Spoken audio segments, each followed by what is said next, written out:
Pascal. You are now rocking with that dude Pascal. We be going wild, Haitian in the building, so original. Got the haters catching feelings. Get your hands up to the ceiling and keep them held high, cause St. Louis is ready. Forget about it, goodbye. Hold up, we just saying hi. Five somebody, rise up. Weekdays, catch us live, somebody. Let's go. Good afternoon. Good morning and good evening, everybody. Welcome to the Pascal Show. Hope you guys all doing well out there. Hope the show finds you in good spirits, because another day above the dirt is what? Always be a blessing, though. It's always a blessing. Let's not forget that. Hopefully you guys are all doing well. Happy holidays to every single last one of y'all. Happiest of holidays to every single last one of y'all. We got some things we got to talk about today, y'all. Oh, my God. Yesterday, just...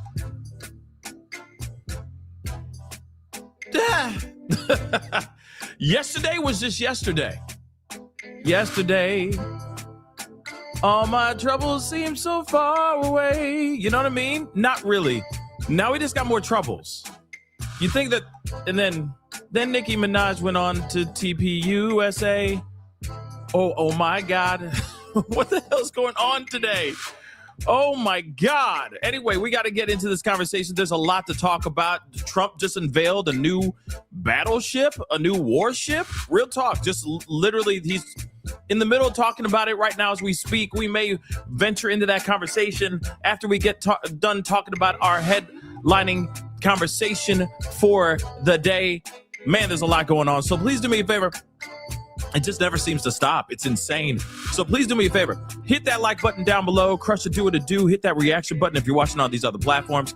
If you are watching on these other platforms like Facebook, X/Twitter, Instagram, TikTok, Rumble, Twitch, Kick, I'm on all them mugs, okay? So make sure you hit that reaction button, of course, but also make sure you hit that follow button as well. Hit that subscribe button here on my main channel right here on YouTube.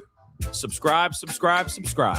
Please and thank you. Of course, go to my second channel, The Pascal Show Clips, and go to my third channel, Pascal Raw. Subscribe to those channels as well. That'd be greatly appreciated. Make sure you're subscribed to those channels.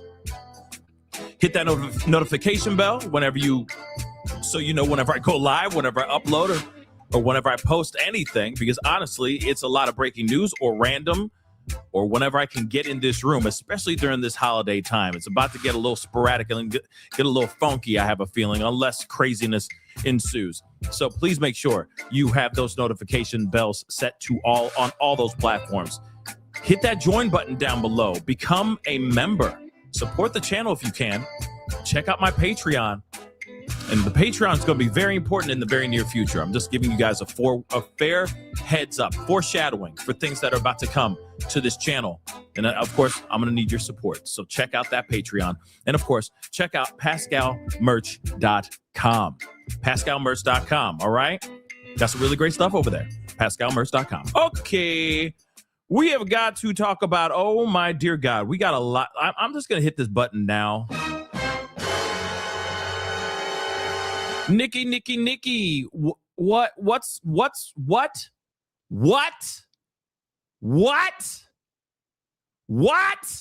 That's all I can say. I mean, I have no words. I mean, obviously we're going to be talking, so I have words to say because we are going to be taking a look at this whole conversation.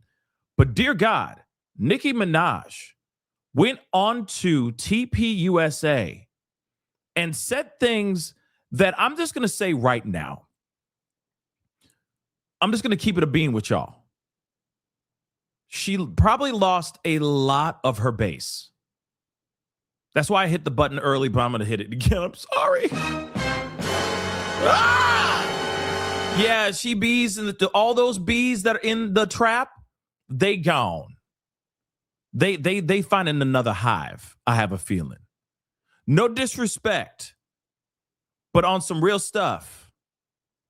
Nicki Minaj just ostracized a massive part of her fan base. For what?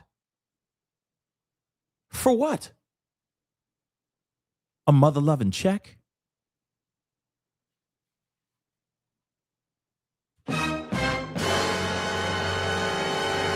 A mother-loving check?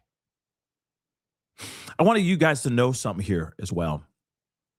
From my understanding, the speakers that were there, some of the guest speakers got paid upwards of $1 million to be up there to talk. That's a whole lot of quiche. Was it a check? I mean, I'm going to be real. Let me just say this here first. All right. First off, was it for a check? I'm just going to keep saying that over and over again throughout the course of the show. Could it be for her husband trying to get his charges expunged? Like I said, I have questiones. Because this woman makes a lot of money. I mean, she's very successful. She mother-loving Nicki Minaj. I'm Roman. She's Nicki Minaj. $1 million, don't get me wrong, $1 million is still a lot of money. Still $1 million. But at the same time, she don't need that. Does she, though? People are still rocking all of her songs. She still has her group called the Barbs. You know, it's like, you know, Beyonce has her Beehive. You know, you got Mariah Carey. She's got her lambs. She got her Barbs. She is at that level of success. She is at that level of stardom. She's a living legend. Whether you like her stuff or not, whether you like this conversation that she did or not, we have to say the truth here. This woman's a beast in the music industry. But this right here, though,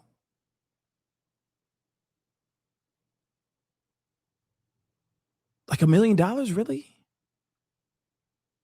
Was it for a check? I'm gonna keep asking that. Was it for a check? Was it to get her husband's charges expunged? Let's not forget her husband. He's a very, very bad boy. He's done some things in the past that were very, very bad. And then if I'm correct, isn't there something about her brother too? I don't know. I mean, like I said, I don't want to misstep because I know that she has some hardcore loyal fans out there. But I truly feel like her loyal fans are still going to feel some type of way about this because she did not only just she ostracized a massive part, a massive chunk of her base just in this interview alone. We got to talk about it all. We got to talk about the race. We got to talk about everything in this interview. We have got to. So it might get a little spicy here, guys. I'm just giving you a fair warning. And then there's a moment that she has in this interview that she just she lost the bag. It literally was. Ooh, did she really just say that ish? Diggity damn. She called J.D. Vance a what? And then the person who's interviewing you from across the stage, you don't remember how that her man lost his life? Somebody of that same title went bang bang and erased her husband. Wild thing for her to say. Wild things for her to say. All of it was wild.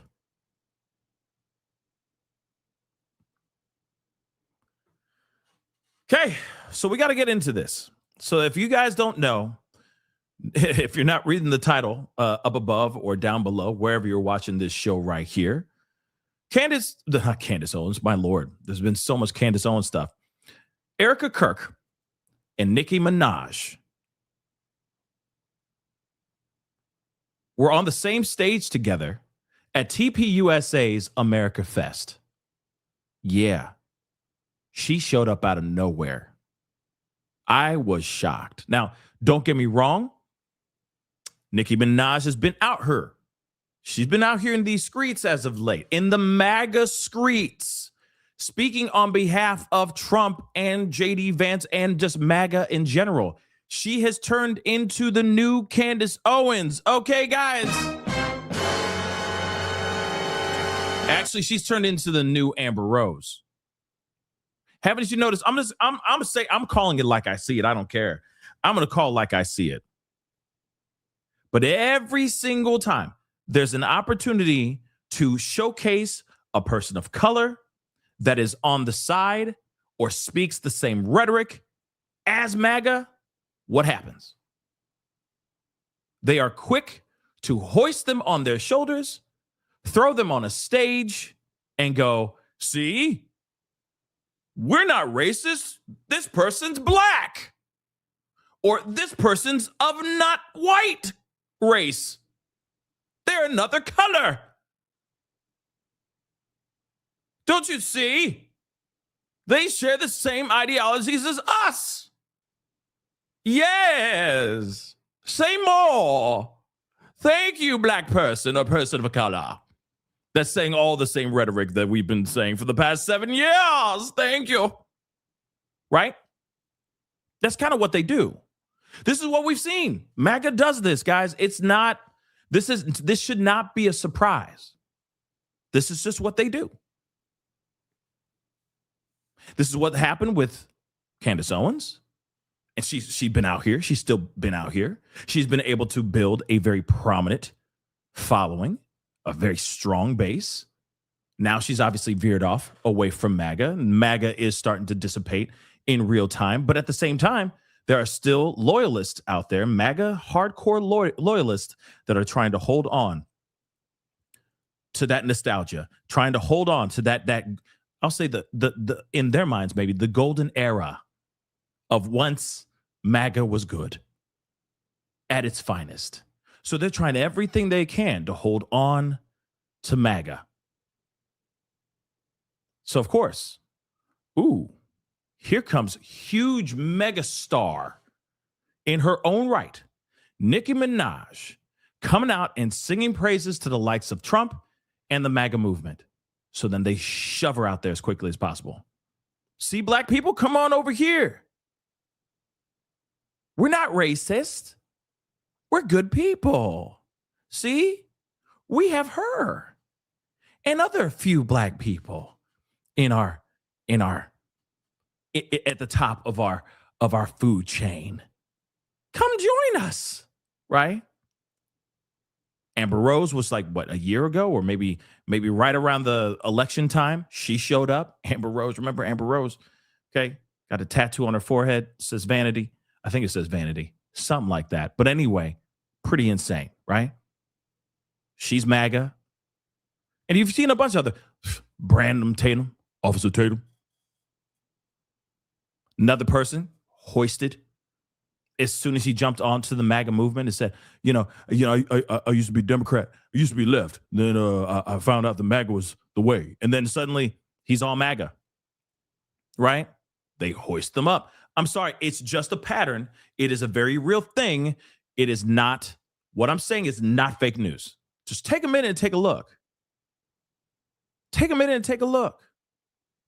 If you are of, a person of color, and you happen to spout out the same talking points, and you are in absolute agreement of what MAGA is putting out there for everyone to consume, they will hoist you. They will put you up. Because it's every day that you have a white person saying these conservative views. It's not every day that you get that one person of color or those groups of people of color that are speaking those things. And then they go bang. They put it out there for everybody to see. Nicki Minaj is one of those. She is the fad for right now. They will take her. They will use her. They will use her up. They will take that following, that base that she has, because let's be real. Some people who do listen to her, it's not like all the people that listen to her music are left-leaning people. Let's be real.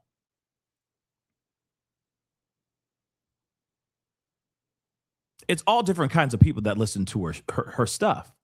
But she also has people who aren't right-leaning of the LGBTQ plus IA community, people of color that are not right-leaning. She has a very big base. So yes, sure, there's going to be some people that are going to look at this and go, oh, I feel her, right? I feel what she's saying. I'm moved by what she's saying. She found Christ. Good on her. I want the same thing, right? Right? There's going to be people like that will be like, ooh, I mean, if she's that moved by MAGA, maybe I am. That's the whole purpose of bringing her on, to see if they can get the base that she has, the fan base that she has, to even just venture into looking into TPUSA, even just for a moment. It's still a win for them. This is also giving the Turning Point USA name at the tip of everybody's tongue now, because she's been on here. So everyone now who isn't savvy with politics or doesn't know what the hell's going on, they're looking at this situation and going, well, my girl Nicki was on TPUSA or Turning Point. What the hell is this Turning Point? And then they look things up. And then they go, ooh, I am moved by this. Huh, maybe I'm not Democrat after all. Maybe I'm just like Nicki Minaj. Maybe I just need to convert. That can't happen. And it probably has already happened. Because some people are that easily swayed, that easily manipulated and inspired, right? Or inspired, manipulated or inspired, right? Depending on how you look at it. But nonetheless, this is the whole purpose. Why do you think Erika Kirk is all smiles? In her head, she's doing cartwheels because this is an opportunity to get a new, fresh crowd. Here's the other thing, though. I want to point this out. She has been really focused on the females. The women. She is very busy trying to get the ladies. I'm talking about Erika Kirk. Think about that for a second. She's really... This is just what I'm feeling in my soul, okay? You don't have to agree. You don't have to agree at all. But think about this for a second. Turning Point USA was run by Charlie Kirk. He was the face of it all. What did Charlie Kirk, push? Yes, he put out his views on Christian values and all that stuff, right? But he also was like, men make the decisions. They lead the family. They do this, that, and the third. Now, I'm not sitting here saying that if that's how you run your household, that's how you run your household. I don't care. As long as it's safe and you're raising your children right and nothing illegal is going on, we good, right? But he's not here anymore. So his base that he had is starting to run off. Because they were all young men and, or just men in general, male listeners. But she now is taking over. And guess what? She is female. Last I checked, she is female. She bored those kids. She has a vajayjay. She ain't a man. So now they got to pivot. Now Turning Point is having a turning point. I had to do that. Don't at me. But here it is. You really think that the ones that are sitting there going like, men need to lead. That's how we do it, dadgummit. America, right? You really think those guys are going to listen to her? No. Some will stay because they just love Turning Point USA. They may love how she speaks. They may love Andrew Kovic or Blake Neff. They might stick around just for those guys. But in actuality, a lot of these other guys are looking around and they're like, who's this Nicholas Fuentes guy? And they're looking around. Who's Ben Shapiro? Who's he? Holy crap. He just went scorched earth at AmFest. Who's this short-looking mother lover? Keebler elf-looking mother lover. Just a joke. Sorry. So they'll start venturing off. Who's Tucker Carlson and his strange, goofy, maniacal laugh? Who's that guy? I might have to listen to him too. But I'm not going to listen to her. She runs it now. Hell no, I'm good. I need somebody who's a man with a male voice that can speak for me. Right? So she becomes CEO. Fine. Cool. I know some people are in their fifis about that, like meh, having temper tantrums, but it is what it is. He trusted in her to take over the reins, so she has the reins. And she's going mush, baby. Mush! Like Santa on Dahmer, on Vixen, on Comet, towards women. So, Nicki Minaj. Enter Nicki Minaj. Just like a breath of fresh air or a breath of black fresh air, she comes out of nowhere, talking, giving MAGA praise in other situations. This is a perfect opportunity for two worlds to meet. A prominent female figure that's now taking over the reins of TPUSA. Now she's the boss B girl. And then you also have clearly boss B girl, Nicki Minaj, with her huge base. A lot of them be women showing up and talking with her about Christian values and how dope MAGA is and how sexy Trump and JD Vance is, though? Okay. I guess they had her at the eyeliner. But other than that, enter Nicki Minaj. Female, very successful, holding it down, boss B, etc. Sitting on the same stage, sharing the same air as the new CEO of Turning Point USA. Mind you, I just want to remind you one thing. Erika Kirk did say something in the speech that we saw at AmericaFest. She said, I got some stats for you guys. So 54% of everybody that's in here are female, and then the whole place erupted. That's, I think, is very important to hear. Remember the interview with Barry Weiss? Town hall situation? There was a girl that came up, and she's like, I'm a good Christian woman in New York, and I'm just wanting to know, do you have any pointers on how to find a man? Remember? You don't think these questions and these moves right now are being concocted in a way to cater to a brand new listening audience? Female. Wow, that's crazy. But if you really think about it,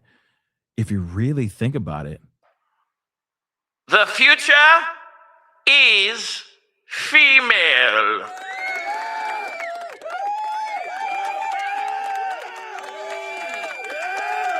Maybe, just maybe, for Turning Point USA. Think about it. Think about it for a second. Think about it. So, regardless of that, I just feel like there's an angle here. And so they went with this angle. They most definitely went with this angle. And I will say this. What in the actual F are we actually watching? I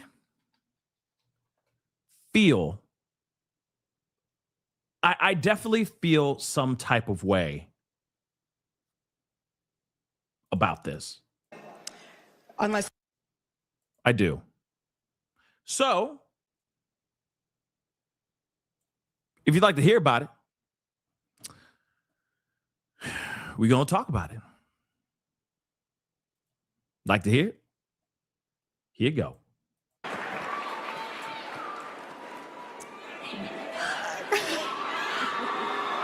Hi. Hello, how are you? So those of you who know, Charlie was very good about having a surprise for every AmFest. And we are so blessed to have you. We are so grateful. I mean, thank you. I'm honored to be here. I am honored to be here. Thank you for having me.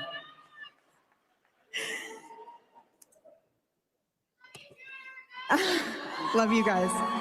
Okay, so all right, already right off the bat. I'm sorry.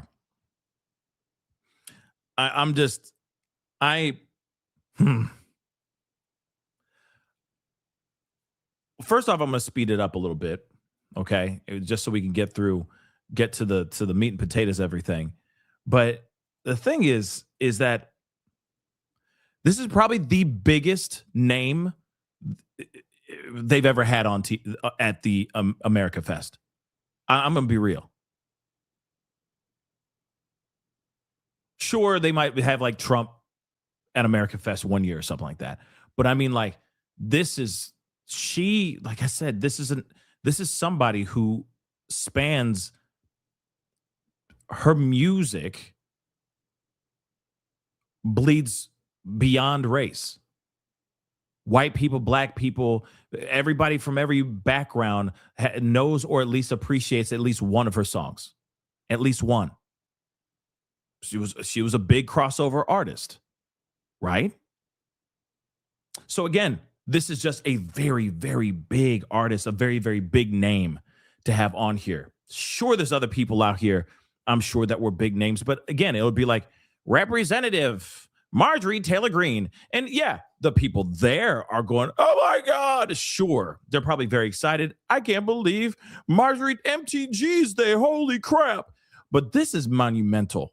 This is a very big deal. This is not Amber Rose. Let me tell you this too. Some people, they're going to be like, say if it was Amber Rose. No disrespect to Amber Rose. But I'm just saying, as soon as they say Amber Rose, some people are going to be like, who that? Who be Amber Rose? I don't know who she is.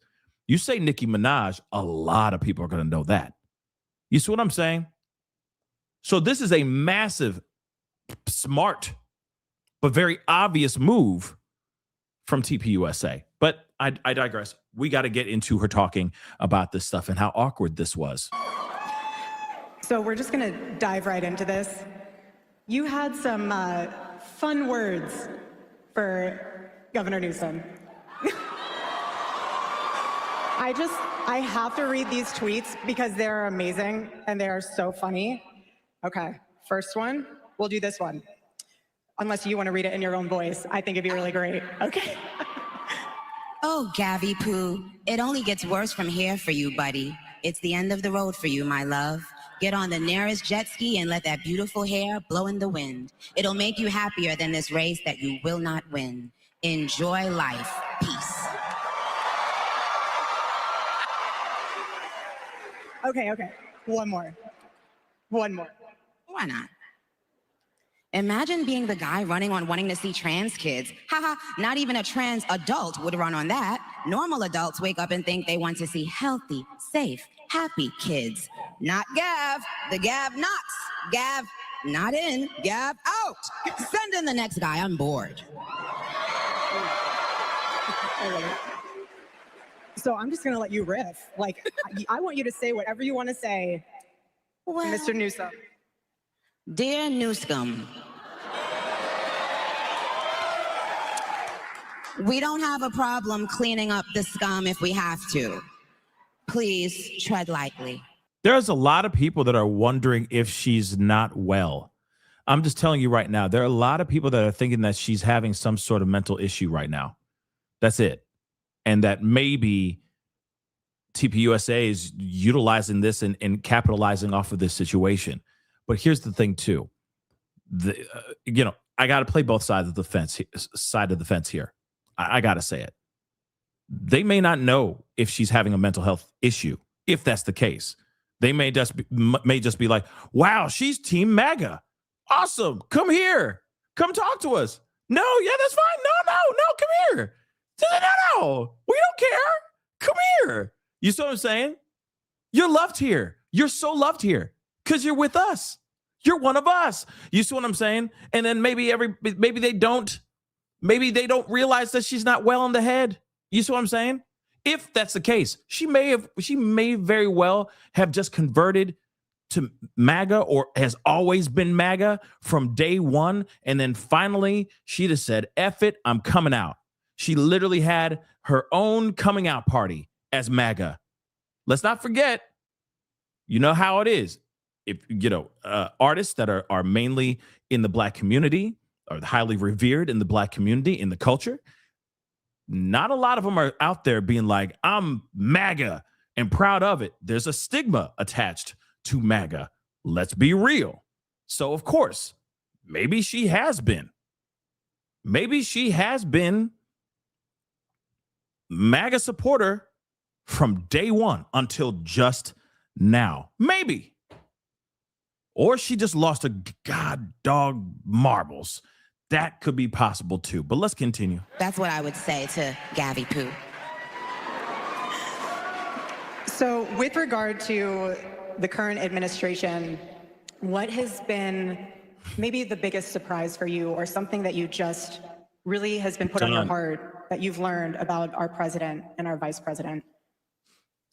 Well, I have the utmost respect and admiration for our president.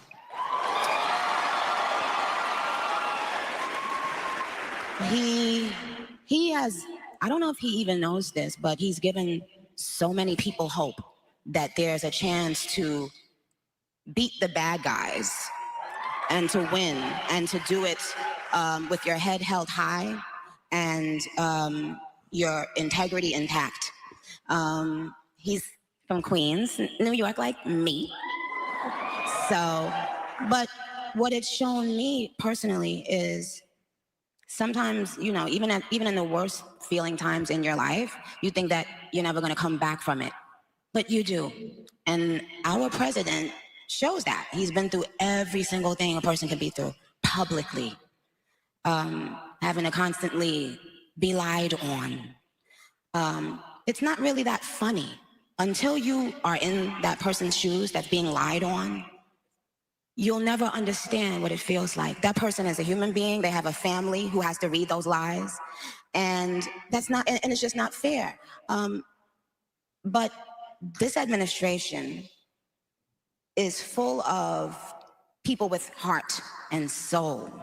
And they make me proud of them. Our vice president, he makes me, well, I love both of them. But they're both powerful men, smart, strong, all of that, but both of them have a very uncanny ability to be someone that you relate to. I can relate to them. When I hear them speak, I know that they're one of us. Like, I know that they're not. Don't you guys agree? Okay, that's new for me.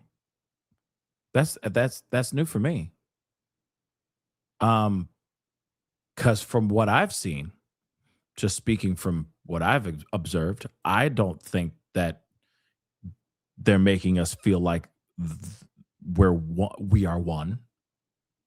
You know what I'm saying? I mean, let's, you know, if you've been seeing this channel as of late, we've been talking about a bunch of different things that have been very much lying in plain sight. That's it. So, well, we are one. Like, this is, we are the one of us type of. I don't know. Some's not right. Some's not right. You know. Yep. You know, this. I don't know if this screams Kanye West, but Kanye, you know, again, he was somebody who was like MAGA when it all happened, and of course, Trump's like, get the cameras on him. Get the cameras on him. He's hugging me. He's in the, you know, he's in the Oval Office, hanging all over me and saying how much he loves me and everything. This is a great look. See, black people, trust me, I'm on your team. So again, you know, when I'm seeing this is, I don't know, you know, something. She must be seeing something different than I'm not seeing personally. I don't feel like this is a whole thing of one of us, that we are all together as one. I feel like everything's been divisive. Everything's been, you are either red or blue. If you're left, you're a loser. It's only right. I don't see that as being a thing of let's join together and let's make America great. It's, you are either red or you're nothing to me. That's the vibe I get. You must be an idiot for asking questions. You must be stupid as hell. And something's wrong with your head if you're asking questions about the Epstein files when they were talking about the Epstein files before we even knew that the Epstein files even existed. You see what I'm saying? They made it a big deal. And then they go and gaslight us. Doesn't feel like unity in a situation like that. Just me, just saying that out loud, just saying, you know, personal opinion and all that. You know, it's just, like I said. And here's another thing. I think it's very interesting because this is what happened, all right? We had Biden, okay? We had, you know, come on. Biden. No disrespect, but that's basically what it was. They were literally holding him up. Weekend to Bernie's type stuff. Real talk. You know what happened? That pissed off a lot of people. A lot of people that were left. A lot of them ventured away and said, well, maybe Trump wasn't so bad. Because, you know, you got Kamala and you're like, oh, damn, Kamala, man. You're basically just saying the same things that Biden is saying, but he's saying it and he doesn't remember what he said. But you're saying the same thing. Listen here, I'm talking. But then it's like you're saying the same crap. Oh, no. So then what happens? Everyone ventures over to Trump, even people who are blue. because they don't like, we don't want another 4 years of Biden again, except it's Kamala. And then they go and vote for Trump. And then they go, damn, I just did that. And now I remember why I didn't want him in office in the first freaking place. But some people have stayed tried and true with that feeling because they don't want to go back to what happened the last 4 years as well. You see what I'm saying? And that could have been here too. She could have moved over from the left to the right solely because she was so tired of what was going down during the Biden administration. And it was trash. I'll say it right now. I don't give a toot. You know what I'm saying? That was a cluster F. And so people, mad. Like, damn it. Biden, you were supposed to be dope, right? You were supposed to be the white Obama. You were supposed to be the white Obama, man. Damn. And now we're going to have her again. It's going to be Biden 2.0. Oh, hell to the no. What's up, man? Looking good with that Dorito dust. Where you been, baby? Voted. You see what I'm saying? And now a lot of those people are getting the FAFO. They're like, damn. My family is getting deported. My wife's been taken away from me. You see what I'm saying? But I still think that there are people that hold true to that because they just can't think of the idea of the administration that they just sacrifice their own, let's just say their own thoughts and values on, that they could make in their minds maybe a mistake. You know? Now, I'm not sitting here saying that voting for Kamala Harris was any better. I'm just saying some people might be like, damn, that was not a great choice. But they're like, nope, I made this bet. I'm going to lie in it. But I'm telling you right now, the divisiveness is real. The divisiveness is most definitely real. And we are seeing this all the time. And Trump and JD Vance are doing the same freaking thing. They're not saying we must unite. In fact, actually, I take that back because we're going to be listening to JD Vance here in a little bit. After this, he only started saying different things lately because of what Nicki Minaj says in this speech right here. I'm just letting you know, or in this conversation right here. This is the only time that we're going to see him out here saying like unity. You know what I'm saying? As long as you're Christian and MAGA, unity, right? But outside of that, he's never said any of this kind of stuff. His rhetoric's starting to change now because now they're trying to vet him for 2028. Just remember that. So let's continue, though. Has she lost her marbles? They haven't lost touch of the world. You know, they're still connected to the world and what's happening in the world, with the younger people and older people, with the richer people and not so rich people. They have the ability to still connect and be real and make us feel proud to be American. So why now have you been involved with speaking about politics? What was kind of the turning point for you? Yeah. I have something inside of me that's stronger than what's out there. That's right. So when you've had enough, you realize, wait a minute, why do I even care about these people and what they think? Who are they? They don't even know who they are. So I'm not going to back down anymore. I'm not going to back down ever again. Amen. Just so you know, talking point. Never backing down. Just letting you know, that's a phrase that MAGA uses a lot. Do they not? I'm surprised like Tom Petty, his song isn't playing in the background all the time. Unless Tom Petty's estate may have sent a cease and desist of like, Trump, please stop using my Tom Petty song. You know what I mean? I won't back down, that song, right?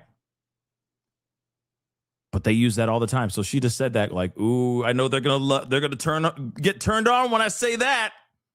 They're gonna love it when I say I won't back down, right, MAGA? You know you know what I'm saying? All she needs to say is obliterated, fake news. What's another one? Common sense. You know, there's these phrases that are being used. You know what I'm saying? Yeah! I won't back down, mother lovers. MAGA, right? Well, let's continue.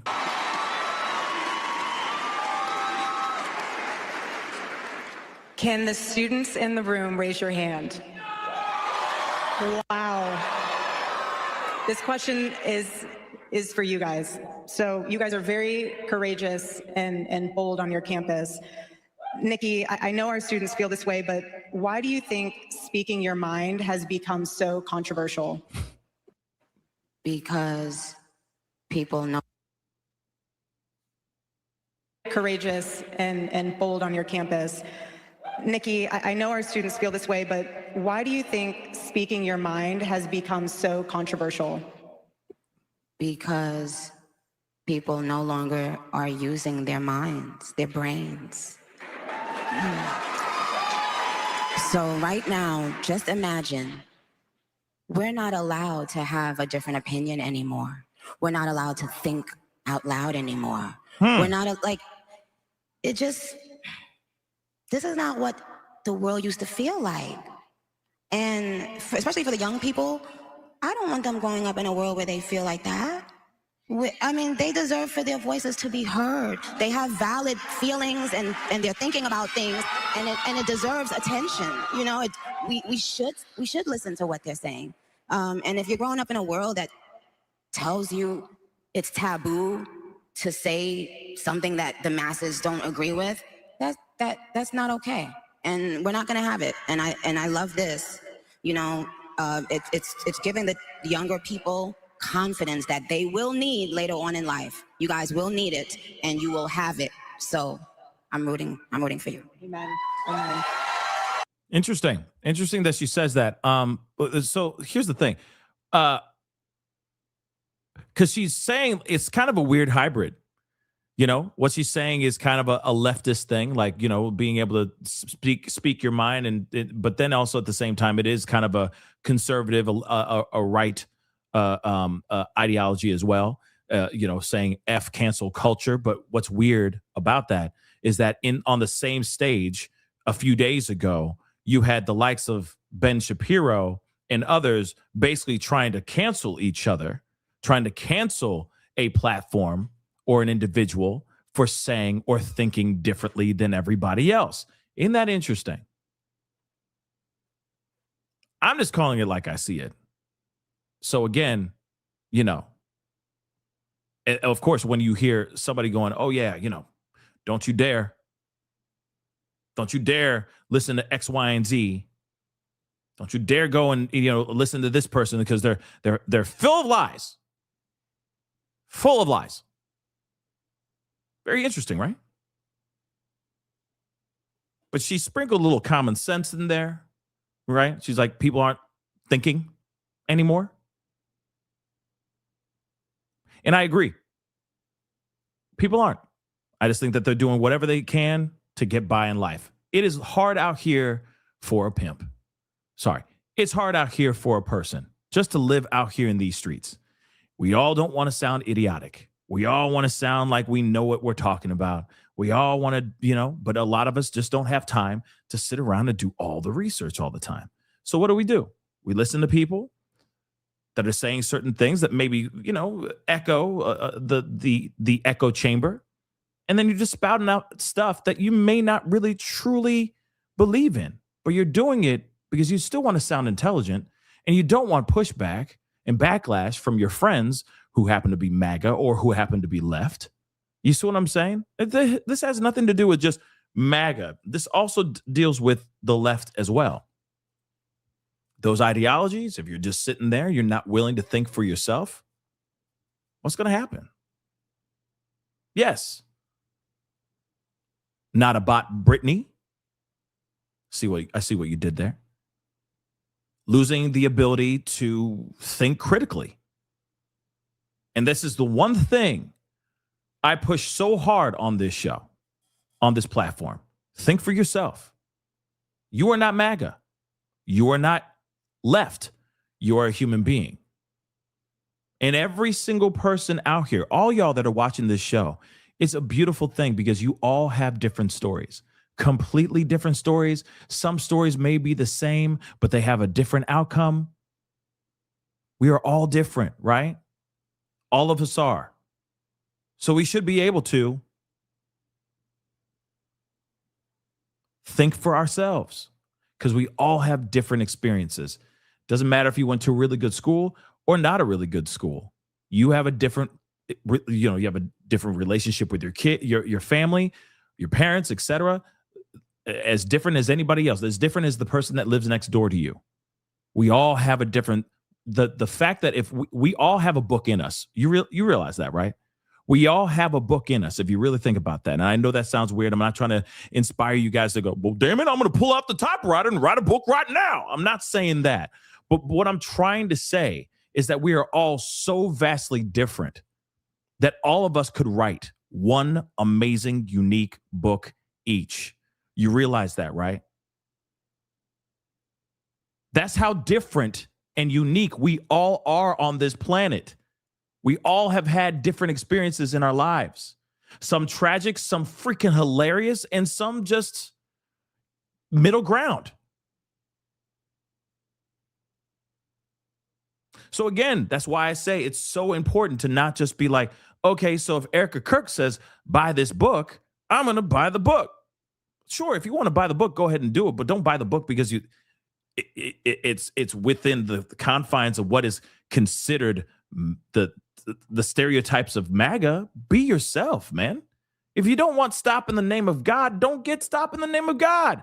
Go pick up a fantasy book. You see what I'm saying?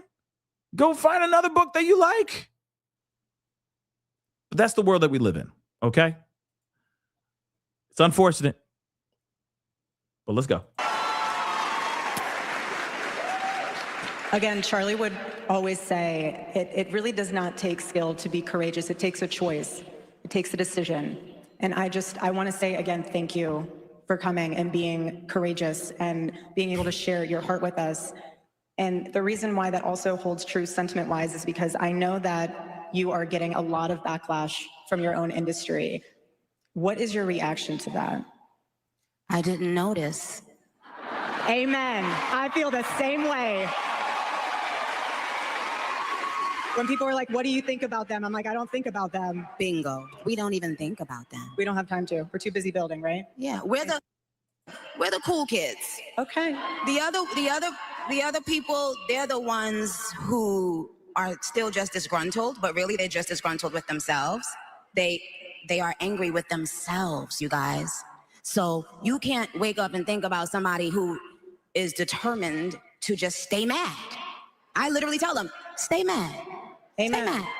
Because we're going to stay joyful, yep, and peaceful and iconic and smart. Yes. And we're going to stay thinkers. In a world that doesn't want us to think, we will think. By ourselves, on our own. We will continue to think. Okay, let me just say this. Erika Kirk's lying right there. Sorry. She's thinking. She cares. She knows that there are people that are saying things about her.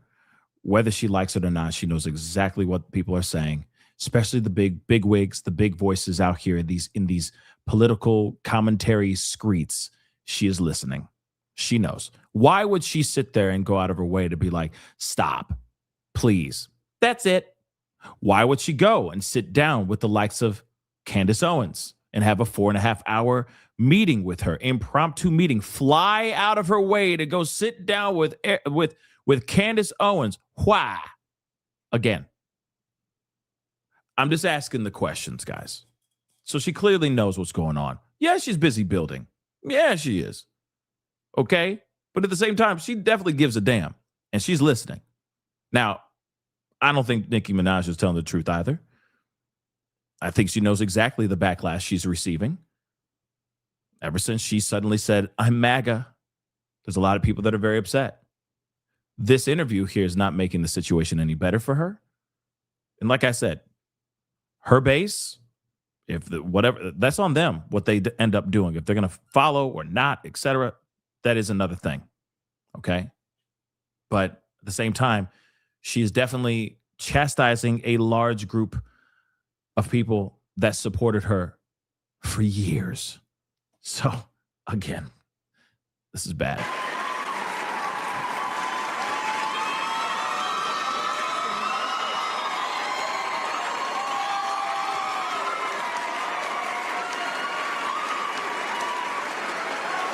I also think that Nicki Minaj is really nervous. I don't know why, but if I feel the vibe with her right now is like this nervous energy. It's weird. But I think she's intimidated up there. So, again, interesting. This is something I know that's really important to you and on your heart. And I personally want to know what inspired you to speak out for the Christians that are being slaughtered in Nigeria. Well, and that brings me back to our great president and this administration and our great country, that we take for granted that there right now in this world are people who cannot worship God as they please, where they please. We take it for granted because we have it. We can't even imagine not having that right.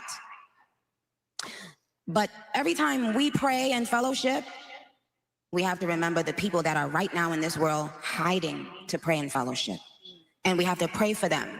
And first of all, Nigeria is a place I've always loved. Someone very dear to me, my pastor, is Nigerian. I have lots of Nigerian barbs. And so hearing that people are being kidnapped, and while they're in church, people are being kidnapped, people are being killed, brutalized, all because of their religion. And that should spark outrage in the great America. And that's what it did. And again, we're not backing down anymore. We are not going to be silenced by the bullies anymore, okay? Know that. Hear that. Receive that, bullies. We won't be silenced ever again. We will speak up for Christians wherever they are in this world. Amen. Amen. I don't know if you can see this at home, but she's getting a ton of standing ovations. I love you guys so much. Thank you guys. So going along that thread, can you tell us about your relationship with God? Because I think a lot of us want to hear. Sure. Well, my relationship with God started, when I was a toddler in Trinidad. My grandmother, if things got spicy in the house, like if the kids and grandkids were arguing or fighting, she would make all the little kids go in her room and make us say and say a prayer. So later on in my life, not much later, when I was like 10, 11, 12, I started going to church in New York. And it changed everything. It changed my life for the better because I was going every week. I was hearing the word of God be preached. And then I was going home and I was applying it to my life. Even as a little girl, I learned how to pray very early. I always had this faith that made people think, the kind of faith that you think a person is crazy, like, oh, please, but I had that faith instinctively. Once I started hearing about God and, just getting more into the Bible, I got baptized when I was about, yep, amen. I got baptized when I was about 13. I got baptized. And I have just always applied those teachings to my life. I try to. And that's the thing. We're not perfect. We try. Sometimes I would wake up and feel so far removed from not God, but from fellowship. you know, I was like, oh my God, I used to go to church on Wednesday, Friday, and Sunday every week, like literally 3 days out of the week. And then later on in your life, you become busy and you start thinking, oh, well, you know, God is in my heart. And, you know, but then sometimes you can be in an industry as well that pulls you away even more. So lately, I've been feeling like, you know, like if you haven't seen a long lost best friend for a long time and then you bump into them again, that's how it's been feeling for me. Like just going back to God and praying and talking to him. And, you know, and he said to me, where were you? Where have you been? I've been waiting on you. And since that moment that God had that conversation with me, I've been in such a better space because now it's just, I'm thinking about, is God pleased with this? Not if the bullies and uglies are pleased, but if God is pleased. And when you have that personal relationship with God, guess what? Even in school, he's there. Wherever you are and whenever you need it, you have something that you can tap into immediately. It's immediate. You don't have to leave a message. He's not going to call you back. He's there immediately. As soon as you call on him, on the first ring, he's going to answer. And I want you guys to remember that. You're young. And first of all, I want to say, I'm proud of you guys. This is a major, to be so young, for you guys that are in college, to be so young and to care this much, this early in your life, it tells us how smart you are, and it tells us that there's hope for our future. So God bless you. Congratulations, you guys. You're amazing. Congratulations. You guys are amazing, okay? Know it. Feel it. Yes. Yes. Proudly. Be it proudly. Be who you are proudly. Amen. Yes. So what have you... So far, how you feeling, y'all? How you feeling with this? Yes, yes, yes. You are amazing. Are you feeling this or no? I know there's a lot of people that are not, but then I know there's a lot of people that are feeling this too. Don't get me wrong. I'm going to be real. I mean, you know, whatever your relationship with God is, okay, or if you don't have a relationship with God, then that's all good too. But I mean, what she said before she turned to everybody and was like, you know, to the crowd and said, "No, you're amazing. Yes, yes." I mean, I agree. I mean, I think it is like that. You know, long lost friend, haven't talked to in a while, and you go, "Sup, God?" I do believe that. I do. That part I believe. I don't know if I believe everything else is going on. Like, but this part about her just finding her religion and all that, I mean, I think that's a lovely thing to hear, right? But outside of that, this is when it starts getting like really hairy. This is when it gets really, really hairier. I mean, you're an hairy. amazing mother. What have you seen that has been Okay. a struggle for young women today? Here and we go. Also, since both of us have little boys, I would love for you to also talk about the male side of that question as well. This is where it gets foobar. Hold on to your butts. Okay, well, something that I've noticed recently is that for little girls, I think that no matter how you look, we should be trying to instill into them to be proud of how they look. Recently, in the media, it's almost been like a push to, it's not just making young Black children feel proud of themselves, but it's almost like doing that and at the same time telling other children not to be proud of themselves. And I don't want any child feeling that way. If as Black women, we felt that we were not being represented and not being admired for our beauty, if we felt like that as Black women, why would we want to do that to other women? Why would we now need to make other people downplay their beauty so that we can feel, no, that's not how it works. I don't need someone with blonde hair and blue eyes to downplay their beauty because I know my beauty. Do you understand? It doesn't bother me that a woman feels and says that she's beautiful. Amen. Why shouldn't she feel that? Why have we gotten to a point where certain colors or certain kinds of people have to be afraid of loving themselves and loving the way they look?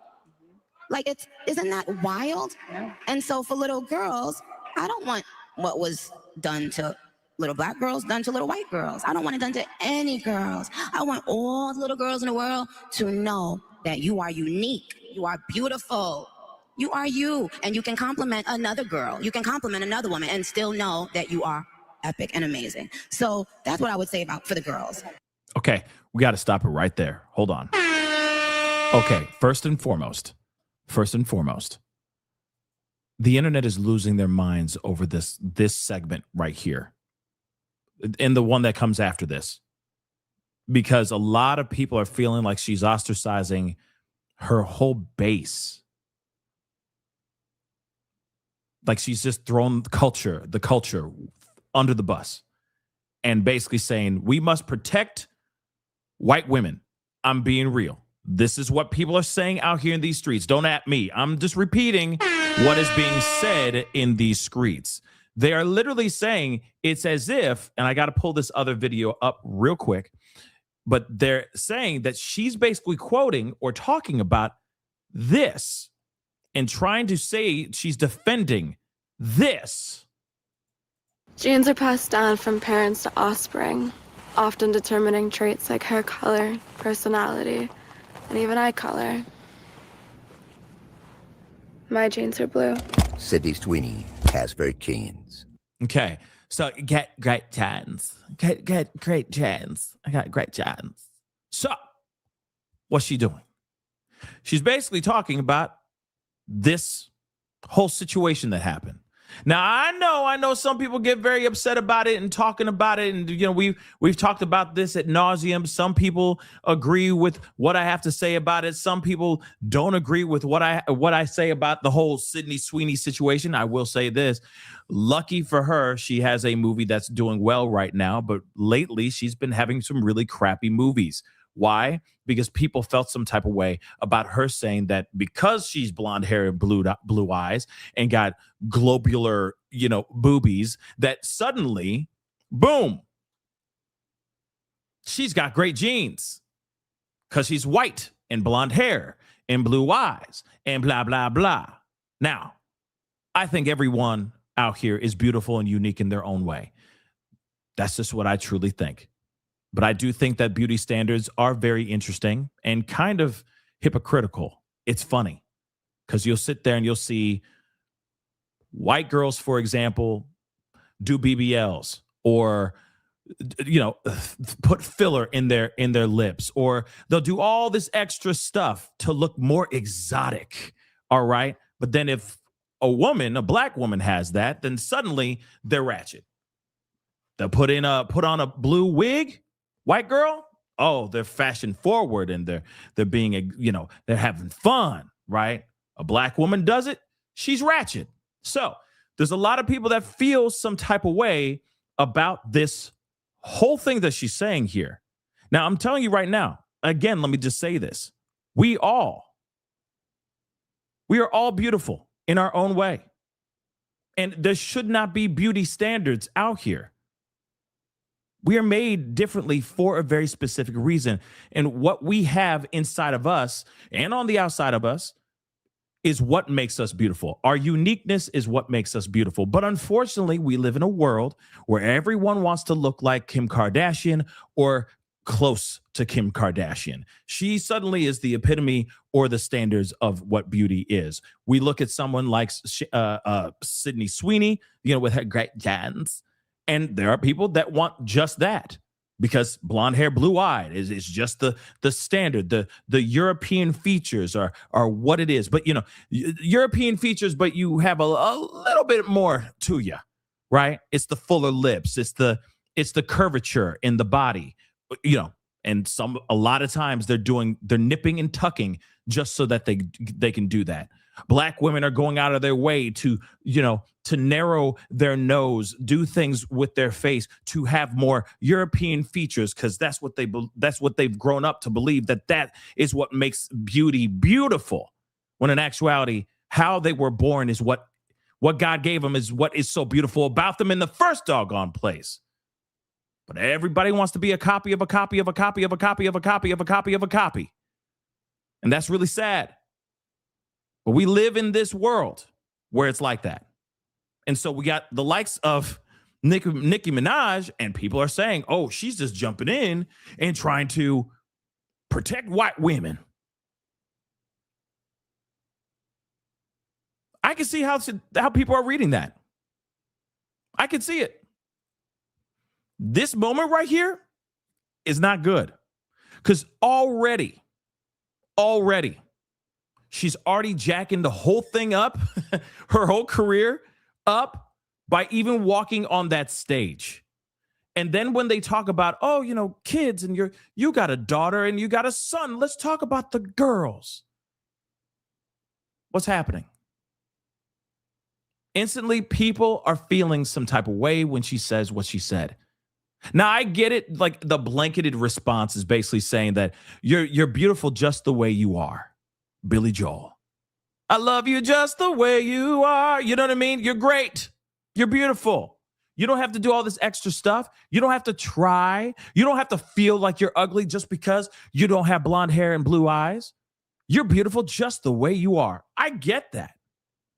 But how she packaged it, people are reading it different. Definitely.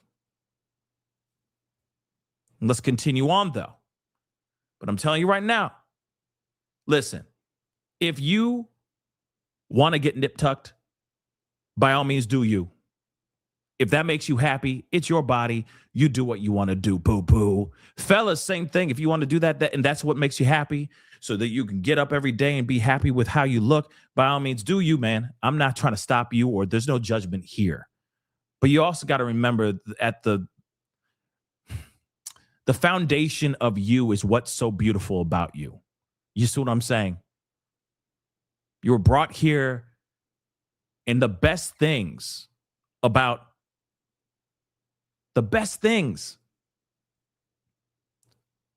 you were made when two people got together and made you.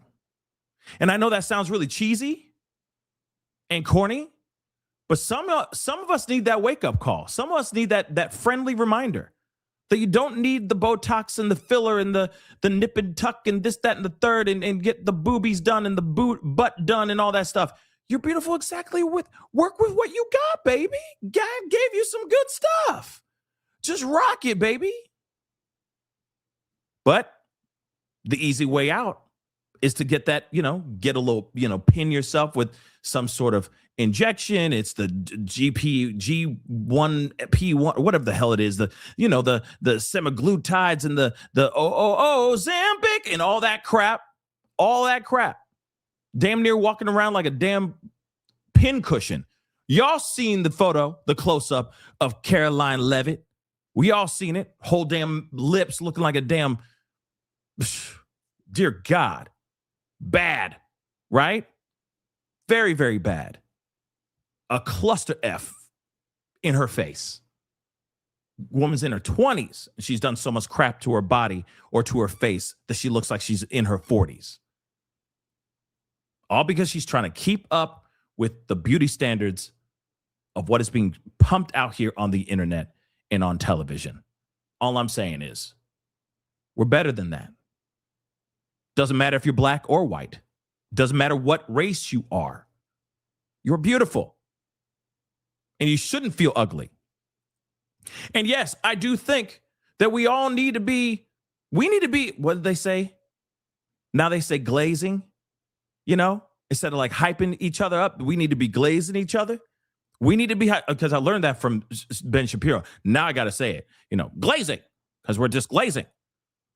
Clearly just glazing each other. We need to be glazing each other. That sounds very, you know what I'm saying? That sounds like something you see on special websites. But we should be hyping each other up. Straight up. We should be gassing each other up. Yo, you look great. You know? Girls should be like, yes, boo, yes. Done. You see what I'm saying? So again, people are really reacting to this segment of this conversation that she had with Erika Kirk. What you think?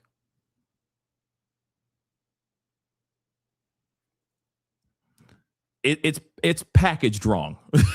I will say that. It is packaged wrong and it's messed up. It is. But it gets worse. It gets worse because people are reacting to the next part when she's talking about boys. So let's get into it. And I know I know my adults understand clearly where I'm going with that, where I'm getting, I don't like that. I don't like people making other people feel badly about themselves in any way. Oh, actually, another thing really, really quick, okay? Just so you know, with the whole Sydney Sweeney situation, it was just a lot of left-leaning people that were upset about it. Yes, it's promoting, in my personal opinion, most definitely it is being read as if it's promoting eugenics. Basically, the things that caused the Holocaust, that caused slavery, that causes racism every single day out here in these streets, okay? The KKK, neo-Nazis, all that stuff. Eugenics. It's all surrounding that stuff. I still believe that was a very, very, very, very bad ad campaign, and they did it wrong. And they should have just said, oops, lo siento, we're taking it down. Period. But it's not just black women that were losing their minds over the Good Genes commercial. It was a lot of left-leaning people that lost their minds about it. And I get it. I saw it. It's like, what? She got good. What the hell are you talking about? And instead of them doing like a campaign where it was like her and maybe a bunch of other people from other races and saying, we got good genes. You see what I'm saying? It was only just her, which causes the controversy, which causes the backlash and the anger and people not showing up to her movies because they're not supporting that kind of crap and all that stuff. So this is what I think Nicki Minaj is talking about. That's what she's alluding to. That black women apparently were upset with that ad and they were responding in a very visceral way. I don't blame them if they did, but I saw a lot more white liberals reacting to the ads than I saw black women reacting to the ads when it was hot at that moment, right? Buying her jeans, right? But I digress. Now I'm going to continue, okay? Let's go. We need to nurture young girls. Yes, whether they are black, white, Asian, Hispanic, they still need to be nurtured. They cannot continue to pay for other people's sins, so they haven't done anything wrong. Amen.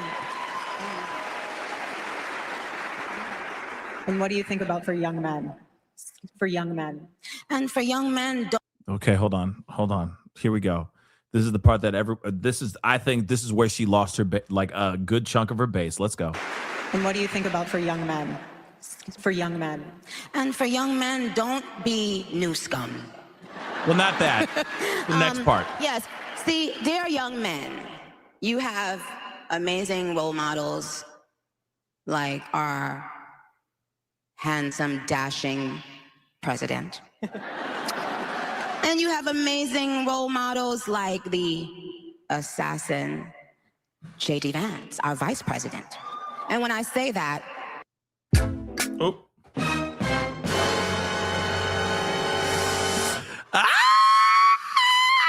She said what? Oh, my God. She said that out loud in her face. Now, let me just say this again. Or let me just say this really quick. I'm sure she says assassin in other situations because she is kind of, she's a lyricist. I could see her using that in a lyric or something of that sort, right? So that maybe she, you know, I know she meant like J.D. Vance, he cold. Vice President J.D. Vance, he cold. He just cold with that ish, right? He's sick. But she said that right in front of a woman who just lost her husband due to an actual assassin. We got to roll that back because it's not hilarious. This is sad. It's wrong. And she knows she slipped up right in real time. Oy, oy, oy. It is so... Our handsome, dashing president. And you have amazing role models like the assassin J.D. Vance, our vice president. And when I say that,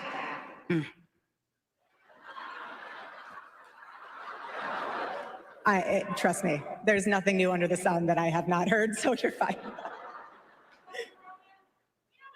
Yes, we did. I love you. I love you. You have to laugh about it, truly. I have been called every single thing, and you know what? God is so good, you let it roll right off your back. And this is what's so beautiful about this moment, because if the internet wants to clip it, who cares? I love this woman. She's an amazing woman. She has a soul and a heart for the Lord. And words are words, but I know her heart, and it doesn't even matter. And you say what you want to say because I know your heart. And I do not thank judge you, my that. sister. Thank you. That was a bad moment, guys. That was definitely a bad moment. That was a really, really bad moment. And I get what she was trying to say, but like, why would you know what I'm saying? You know those moments in movies where it's like they go, it's like that really jacked up movie. They're like, you know, hey, you're about to see George. He's an amazing man, but here's the thing. You can't say nothing about what's on his face. What do you mean what's on his face? Just don't look at his face. If you see his face, if you see what I'm talking about, just don't mention it. And then they walk into the room and they meet George. And George got this honking like mole on his face. And it's bulbous and pussy and it's hairy. And it's just like this, you know what I mean? Just sticking out. You know what I mean? The hair on the mother loving mole is just like, it's damn near flashing gang signs. You feel me? And then the guy walks in and he's, you know, the dude that's been told, don't say nothing about what's on George's face. He's like, oh yeah, nice to meet you, Mole. Ha! You know what I'm saying? It's like that. Mole. You know? You don't say that thing out loud. And then she did. You see what I'm saying? Holy moly. You know? I think we've all been, to a certain extent, it'll be that one thing. You know what I mean? You know? But you're trying to be nice. You know? We've all been there at one point. And it's innocent. And I think this is just an innocent situation. But my God, she had to pick the word assassin of all things. Of all the words in the world, she picked the one word you shouldn't be saying in front of the person that lost their loved one by this thing that you're saying. The one word. You know? It's like you had one job. One job, Nicki. Damn. Mole. Oh my God. That really happened. And you know what? I will give this to Erika Kirk. She took that gracefully. But you also got to remember, if that happened behind closed doors, I'm sure the reaction would have been much more. I think we would have gotten a real candid reaction. I think she's realizing I'm here with Nicki Minaj. Oh my God, I'm here with Nicki Minaj. Super bass, you know? That she's like, no. This is bigger than what she just said. The message that she's giving to the people that are going to be drawn to this show. F it. It's okay. It's okay. We got to keep moving. We got money to make. I mean, people to convert. I mean, a message to get out there. Don't forget to buy my book or Charlie's book. Stop in the name of God. You know what I'm saying? This is much bigger than her flubbing up and saying something that it's a bit off color, you know? Much bigger. But let's continue on, guys. Dear God. She really did say that out loud. Me dead too. 5-1. Me dead too. For boys, Here we be go. boys. Amen. Here be we go. boys. It's okay. Be boys. There's nothing wrong with being a boy. How about that? Amen. Well, Sierra said, sometimes I wish I was a boy. Sometimes I wish I was a boy. You know what I mean? Or even Beyonce, if I was a boy. You know what I mean? So, okay, that's fine. But on some real stuff, people are reacting to that part too, saying, it's okay to be a boy. Boys, just be boys. People are getting upset about that. Apparently, people that are in the trans community are feeling some type of way about this whole situation. Like I said, members of the LGBTQ plus IA community are very upset about the stuff that she's saying here in this particular moment. She's basically chastising and ostracizing a massive group of people that literally hoisted her on their shoulders and have been supporting her ass for years, several years. And now she is sitting here saying, "It just be a boy. It's okay to be a boy. Boys, just be boys. Girls, protect the white women, but you're beautiful too. Just remember, white women, you're beautiful." And remember, she's also saying that the whole white women, you're beautiful, to a room full of white people. Hello? Hello? Okay? I'm just pointing it out. This is the reason why people are upset right now. They're going, damn, you straight up just said, and you know she has a prominent black backing and fan base. She just basically said, protect white women. Okay, Jamie Foxx. And then she says, oh, boys, just be boys. No, don't identify as anything else. Just be boys. Girls, be girls. You're beautiful. Protect white women. Boys, just be boys. Stop wearing those dresses. Stop it. Just be a boy. Crazy. I'm wondering what is going to be like after Christmas. I'm being real. Because, right now people are going, word, clutch my pearls. She said, what? Oh, hell no. But I'm standing in line right now trying to get the new PS5 for my kid. I will react to this. I will react to this later. That's what's happening right now. Wait, because this is like a ticking time bomb.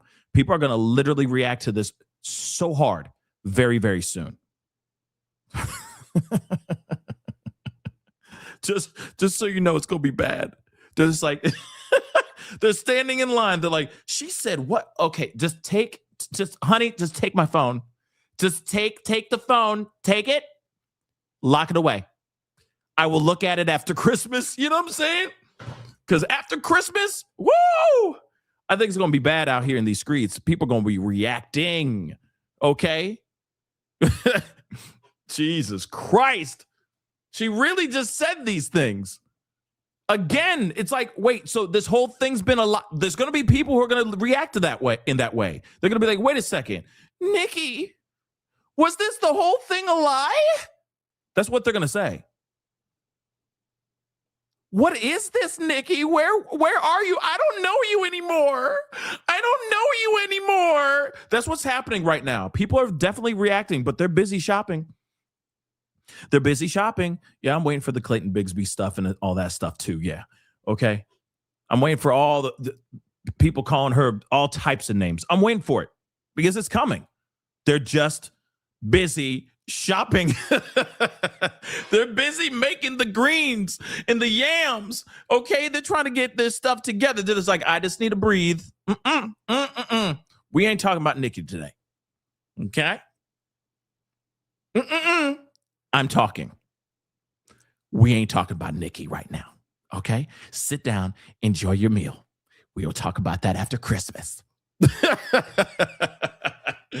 Oh my God, she has so much explaining to do. But I don't think she's going to sit there and go, to my barbs that I offended, I'm sorry. She's not going to do that. She ain't going to do that. She's just going to be, she's going to, oh dear God. Oh dear God.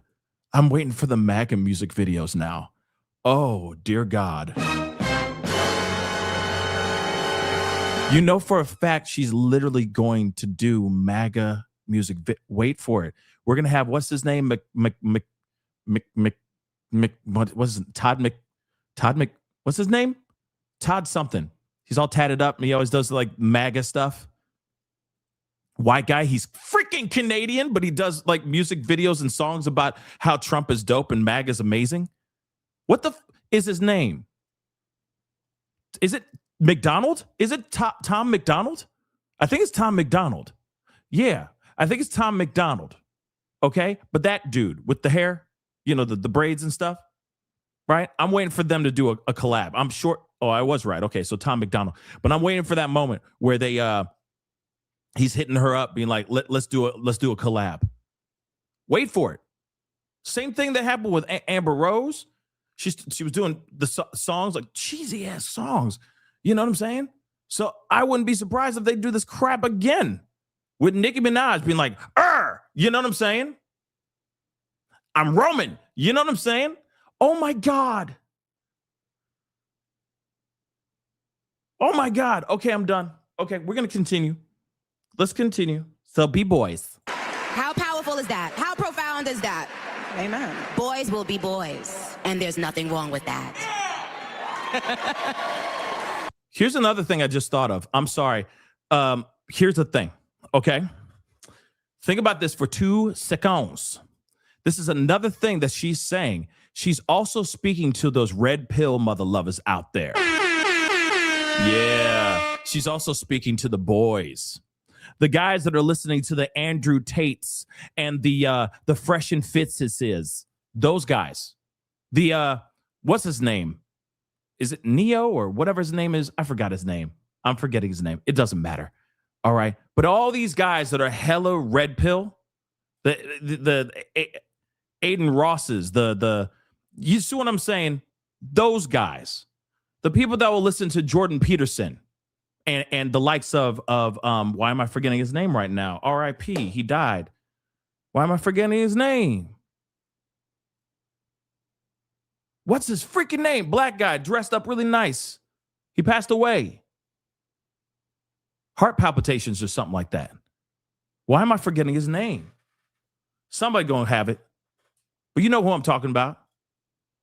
Okay? Massive platform back in the day. But he was one of the Kevin Samuel. The Kevin Samuels. Thank you.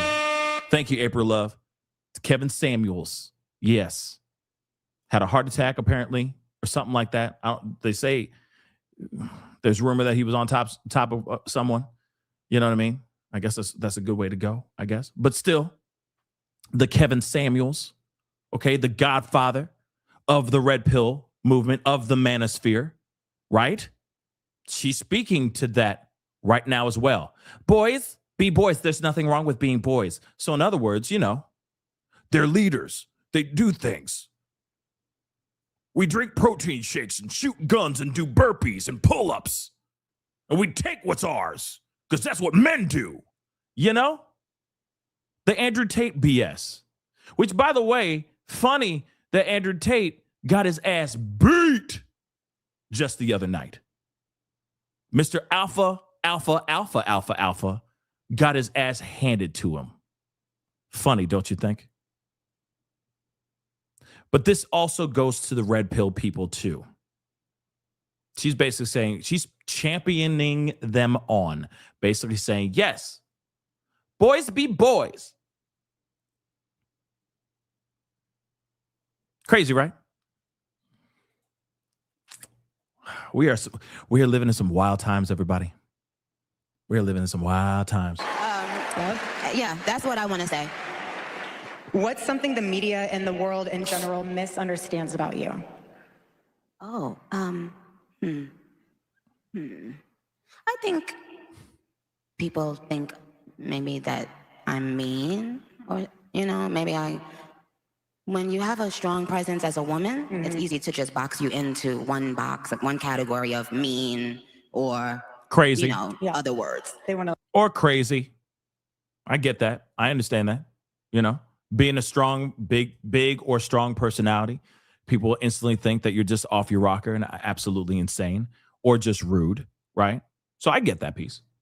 But I think a lot of people are just surprised about this interview in general. Like put you in a box to be able to label you what they want you to be, but you're so much more than that. Because you intimidate them, and they want to find something. And if they can't find something, they'll make something up. They will. And so they'll put a label on you. But, it doesn't, what people misunderstand about me now, I don't care about it. I really don't. In fact, I love that they misunderstand me now. I do too, because it shows that you're not a part of this world. Someone once told me, do not be surprised when the world acts like the world. And I held on to that so much, because even being in this role now, they're trying to figure me out. Okay, enjoy. I am who I am. There's nothing to hide. And I know you feel the same way when people misunderstand you and you're like, okay, well, I have an audience of one. Well, now I have an audience of two, but I have an audience of in heaven. And I know the Lord knows me, Lord knows you, and he put everything in you to be able to make a difference in this world. Likewise to all of you students and everyone else here. And to go into that further, I know that and I'll end on this, I know that a lot of you guys have been hearing about, we are doing this for Charlie, and we're doing this for his legacy, but we're also doing it because each and every one of you guys have a legacy. And I want you guys, when you leave this conference, to take something with you. And when it gets tough out there, I want you to hold with you a word. It could be anything. For me, it's Charlie. But for you guys, it could be, I don't know, refocus, family, children, future, something. Hold that word in your heart so that when you go back out into the world and you have someone screaming in your face, someone spitting in your face, someone flipping your table on campus, someone making fun of you because you're a conservative, someone making fun of you because you love the Lord, say that word to yourself out loud or internally to refocus your brain and your heart and your soul, to know that you're about something so much bigger and greater. The legacy with Turning Point USA, yes, but also for yourself. And so, Nicki, I want to ask you in closing, what is something that you want to leave as a legacy in this world for your family, for your baby, for just everything? Well,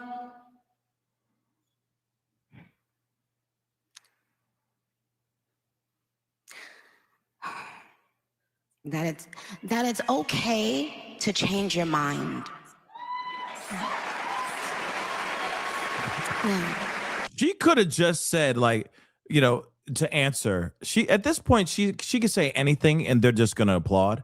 She could have just said kerfuffle. They would like.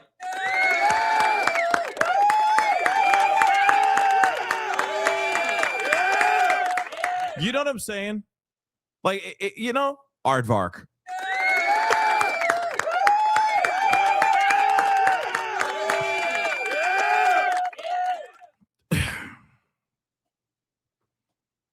Sorry, I just had to get that off my chest. It's okay to change your mind. You don't have to. Sometimes there's a lot of things projected onto you when you change your own mind. They project fear, shame onto people who don't think and do as they think and do. But I've traveled the world.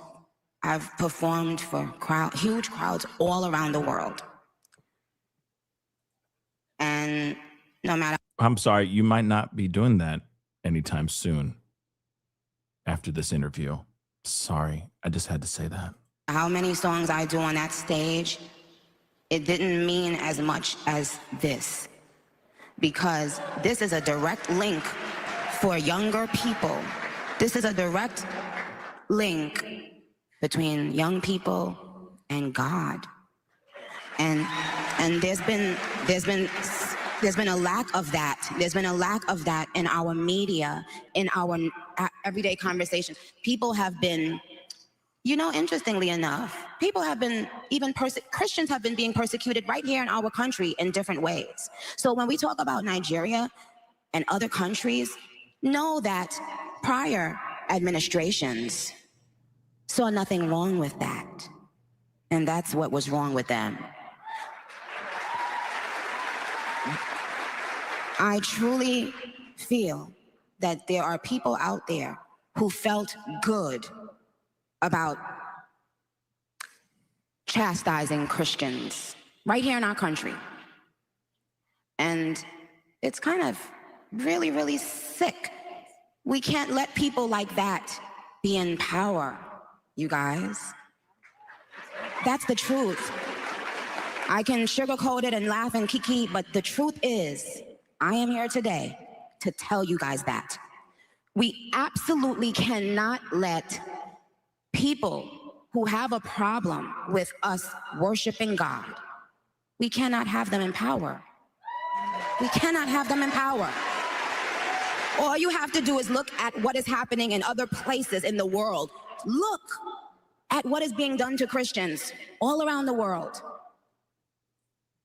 And ask yourself why people in this country that were in positions of power felt so comfortable to try to take our voices from us. They were that afraid, they are that intimidated, they are that insecure, they are that small inside that hearing us and seeing us worship God irritated them. Our spirit irritates them because when we speak, they get shown up. When the truth walks in the room, the lies hide. They don't come out willingly. You gotta pry it out of them. They hide because they don't want you or anyone to know who they really are behind closed doors, because even they know how evil it is to try to deprive people of worshiping God. Okay. We got to stop right there. Let me just say this here really quick. But then, because here's the thing, there are certain things I agree with, but I think that has to do with all religion, all faith. If you are Christian, Catholic, Jewish, Muslim, it doesn't matter, right? It shouldn't matter.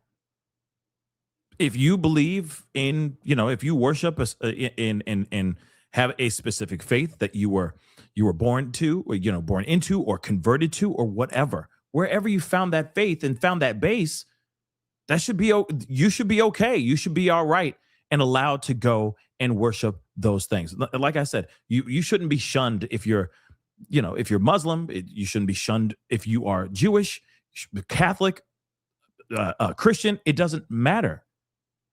Faith should not be something where you get chastised or, lose your life over, period. But here's the thing. What really is frustrating to me about this is that, and listen, I'm a God-loving individual, as well. I'm not sitting here saying that I run out here and throw the Bible into you guys' faces. Okay, I don't do that. All right, I got better things to do than do that, and that's not what this platform is all about. But let me just say something really quick, because this, I think, is my problem. I feel like there is. I feel like this has something to do with when it comes to, and I feel like I've talked about this a million times before, but when it comes to like Christianity and people who are Christian and all that, like this holier than thou approach is appalling to me. It frustrates me. I got to be honest. And I think that this is in any church. This could be even Catholic. It could be Protestant, Methodist, Baptist. It doesn't matter. There's just a vibe that I get where, and I feel like a lot of people get this too, where there is just a full-on judgment on people. The people who sit there and say, hey, come in here and be with us. We won't judge you, but they do. The same Christians that will sit there and go, well, we'll read and pray with you and read the scripture and passages from the Bible are the same ones that are also gossiping about you and passing judgment about you when they close the door when you leave their home or when you leave the Bible study. Again, it's just so insane to me that there's so much judgment in a group that says we won't judge you. But in actuality, they do. At least this is from what I've seen with my own two eyes and what I've experienced. Instead of them saying, hey, come on over, sit down. Like, let's hang out, brother. Let's be one. Let's pray. Let's do X, Y, and Z. It'll be like, yeah, so I heard this, that, and the third about such and such, man. That's crazy. You know what I mean? It's just all this side-eyeing, and it's kind of like, oh, you need to be saved type thing. When we're all not perfect. And there's, I'm not going to sit here and say that all Christians are like this, but I'm just saying when there should be more open-mindedness and willing to bring everybody in despite their background, they hide behind this new title. Now it's got to be Christian MAGA, or MAGA Christian, or just Christian in general. When in actuality, it's like, well, why can't it be for everybody? There's plenty of people that are MAGA that aren't Christian. They might be Catholic. They might be Jewish. They might be Muslim. Why does it automatically have to be Christian only? It's just something I'm noticing. And kind of hypocritical for those that say, judge not. They're the ones who are actually judging.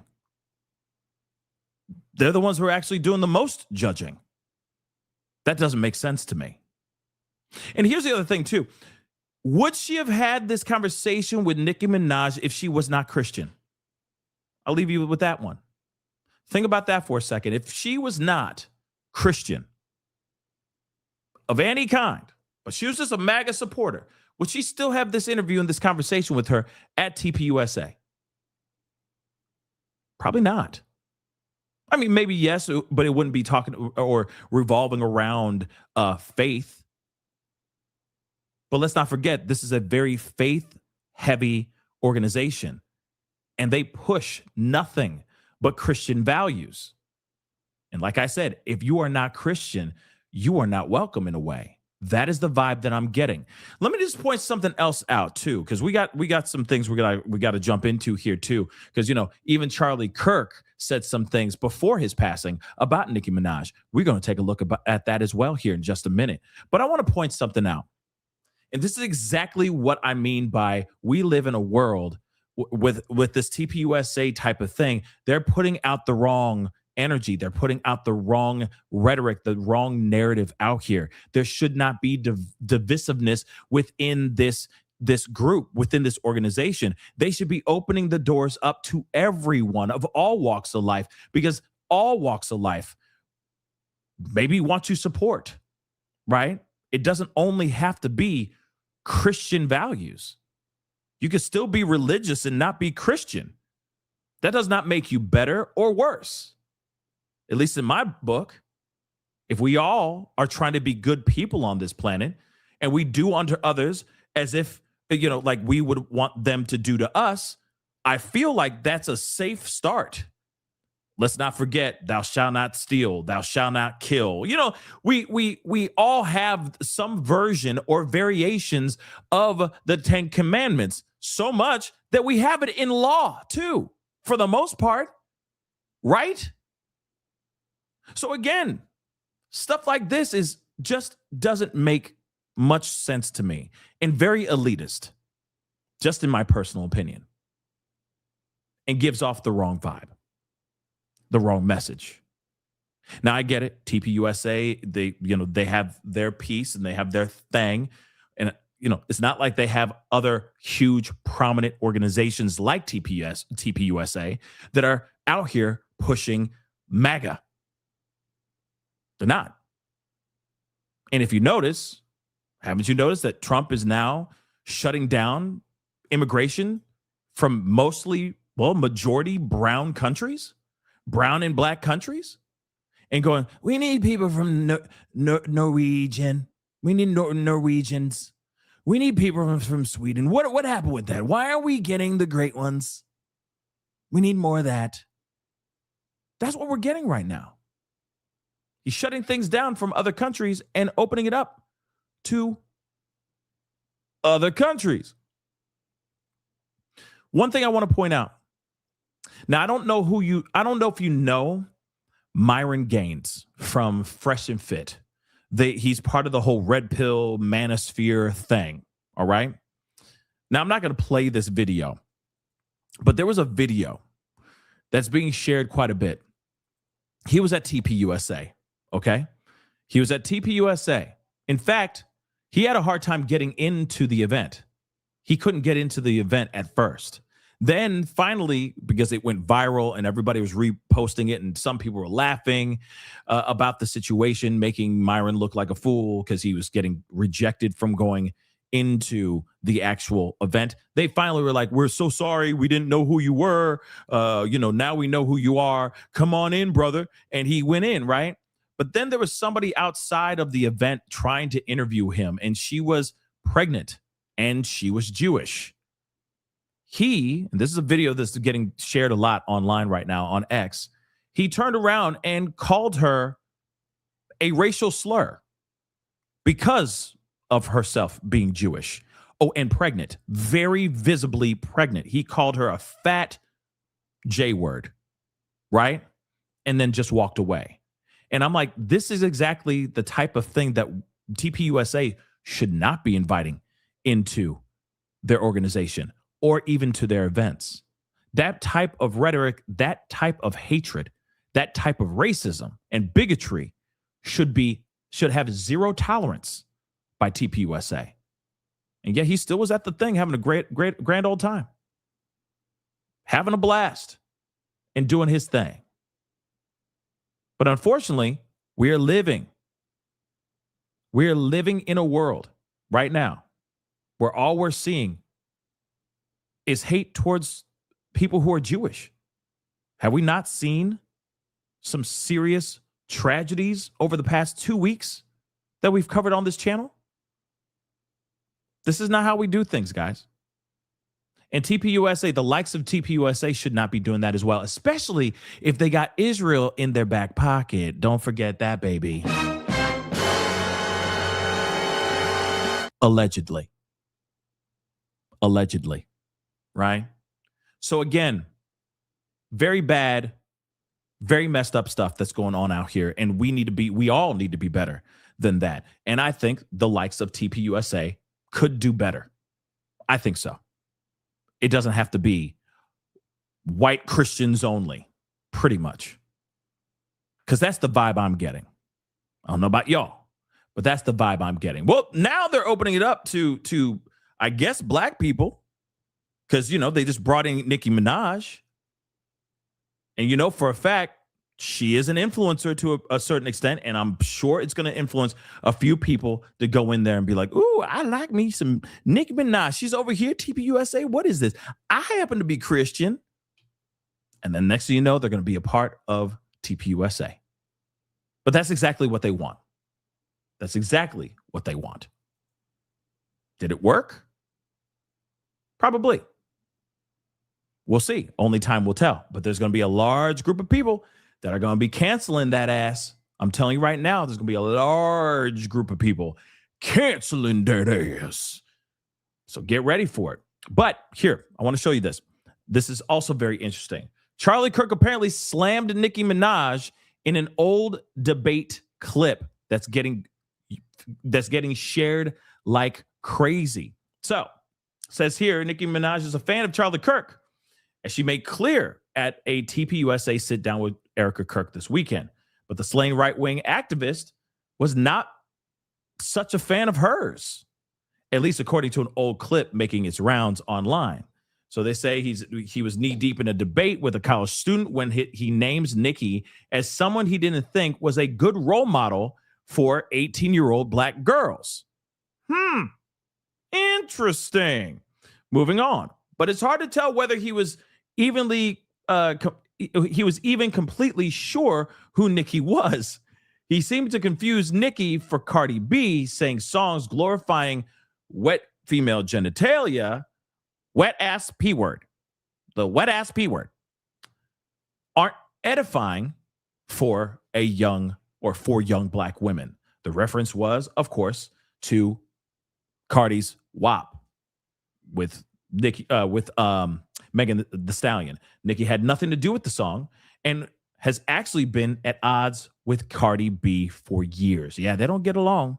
They do not get along. To be fair, the video is from April of 2024. It's funny how he would not know. Well, I guess, it's not like he's sitting, I'm sure he's listening to nothing but Mozart, and just in Christian music, our God is an awesome God. You know what I mean? Like maybe he's just doing that all day, or maybe he's just playing Amy Grant the entire time, El Shaddai, El Shaddai, maybe he's doing that, just listening to nothing but Christian music all day long.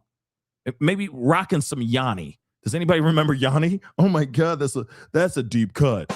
Okay, just rocking nothing but Yanni in the background. You know what I'm saying? Maybe that's what he's doing. And he just doesn't know a damn thing about any black culture, even pop culture, black culture that became popular. You see what I'm saying? But moving on. Yeah, he's playing nothing but Kenny G. Yeah, that's all he's doing all day long. All day long. He's like, who is this Cardi D? Who is this Cardi? What? Let's hear this. Nicki Minaj, Cardi B. Okay, Nicki Minaj is causing dads to leave the home. Hold on a second. I don't think that's a good role model for 18-year-old black girls. I don't think that songs that are talking about like glorifying wet female genitalia is exactly, I don't know which one wrote that song. Which one was it? I think it was Ben Shapiro. Yeah, that's right. Yeah. Wet ass P word. The wet ass P word. But by the way, the role models of the 1940s and 50s for black America were completely different. So it is a representation issue. Hold on a second. No, not representation. It's who do you get your art from? It's what values are they putting forward? For example, more times than not, black politicians will lament the condition of America. It's systemically racist. It's terrible. What does that do to a 14-year-old black kid if you just find that you hear that everything is rigged against you? Instead, they should be saying, hey, there might be some barriers, but if you believe in yourself enough, you can achieve in this country. It creates a form of social conditioning of low expectations. And that's not my argument. You know whose argument that is? Barack Obama's. I don't necessarily agree with everything you said either, man. Barack Obama said, number one, we need more fathers in the home. This is when Barack Obama didn't go super woke. Barack Obama's a liberal. I don't care what he's got to say. Okay, but Barack Obama, then secondly, he said that we can't keep telling our black youth that you can't succeed in this country. Anybody can succeed in this country. And Obama was right. When he said that. Obama was correct when he said that we need to change the story we're telling black America. So he's obviously said a whole lot more than just him going off, I guess, on Cardi B. He thought it was Nicki Minaj at first, but it really is Cardi B. So he wasn't really technically talking trash on Nicki Minaj. But I could see how the likes of someone like Nicki Minaj would be lumped into the conversation. Okay? I mean, she's got plenty of songs. Not all of her songs are about that super bass, which, of course, super bass obviously is a double entendre for something else. But he definitely just lumped them in, right? He lumped them all in together. Just said, hey, the music's terrible, but music in general is just not so great. Shoot. And let me be real. Listen, I'm not saying all music's terrible, but I'm just saying all of it is hypersexualized. There's all this other stuff that's in there. There's not really any role models out there, scooping a bag right now. A lot of the people who are scooping a bag, they're half naked a lot of times. Am I right or am I right? They're the ones who are getting they're the ones who are getting the views. They're the ones who are getting the clicks, and they're the ones getting the people to buy the tickets to show up to see them writhing all over the ground in lingerie. That's literally what we're seeing. That's true. Look at Sabrina Carpenter, for example. Perfect example. I'm not sitting here saying her music's not good, but she is another person, just like Cardi B, Nicki Minaj, Megan Thee Stallion, any of these people that are literally going up on stage and just simulating very adult-like activities on stage. You see what I'm saying? It's real. We do need better role models. We most definitely do. Or, you know, the kids, them kids need better role models for sure. They do. Because entertainment's basically corn. And don't worry, and don't get me wrong, I'm not expecting our artists to just be walking around and wearing a burlap sack for crying out loud. I get it. You got to perform. But at the same time, there's a lot of stuff out there. You're like, damn, you're leaving nothing to the imagination. You see what I'm saying? Damn. I can see right straight up through your soul. You know what I'm saying? It's like that, you know?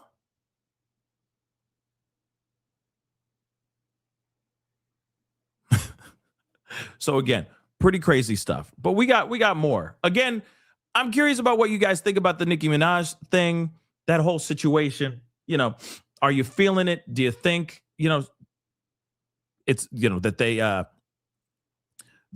she made some good points there, or do you think that it's just crazy? Was she waiting for her, you know, the Cash App to go through? You know what I'm saying? But that area, the reception is really bad, so it took a while for that millions to get into her bank account. I mean, what do you think? Because that was nuts. That was actually it was strange, in my personal opinion. It was very strange. And I know a lot of people are side-eyeing it and wondering, is she okay? Was she under the influence? Was she on something? Could she be on something? I don't know. I don't know about it. But it definitely felt very strange. Very strange. Let's take a look at this. JD Vance even spoke at the event as well. Let us take a look at some of what he had to say.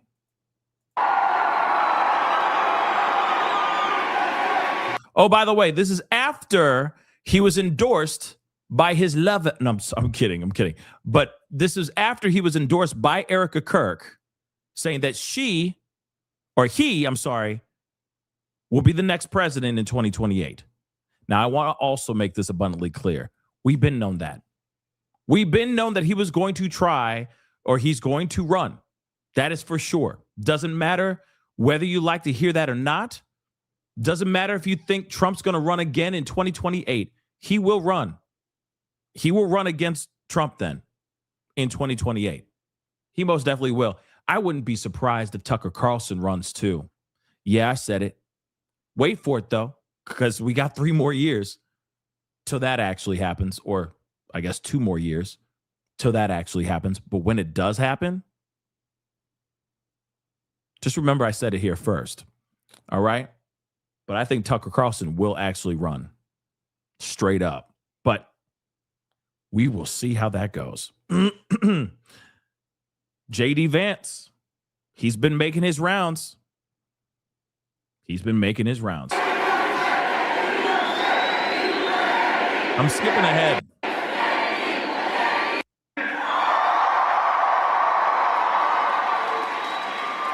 It's so good to be here with you all on this amazing day. I'm sorry, I don't mean to interrupt, but is this really eyeliner, or is he just, or does his eyes just have, you know what I mean? Like just, they just naturally have this like Ray Liotta. You know exactly, you know Ray Liotta, right? R.I.P. Ray Liotta. But Ray Liotta has like, it's almost like he has permanent eyeliner around his eyes. Is it the same thing? Is it like a Ray Liotta situation? Yeah, R.I.P. Ray Liotta, but that's natural. He literally has that natural goth look, Ray Liotta. That's just, he was born with it. Definitely not Maybelline. But this mother lover, what's up with the smoky eye? You know what I'm saying? Oh, hamburger. Close out an amazing AmFest 2025.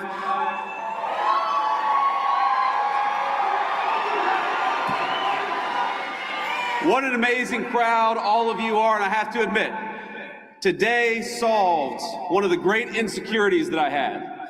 Because as I've watched Nicki Minaj come out and declare her support for the truth, for courage, and for wisdom, I've had this little nagging voice in the back of my head wondering whether she thinks I look like the J.D. Vance meme. And it turns out, and I confirmed when she walked down the steps, Nicki Minaj actually knows what I really look like. And that is the best tribute that I could possibly imagine.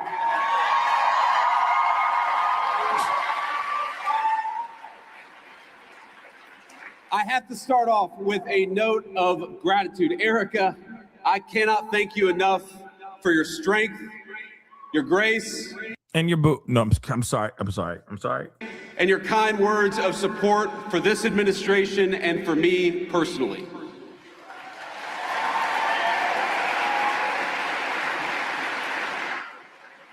You lead an incredible movement at Turning Point, and I will fight alongside you and President Trump and every patriot in this room to defend the country that we so dearly love.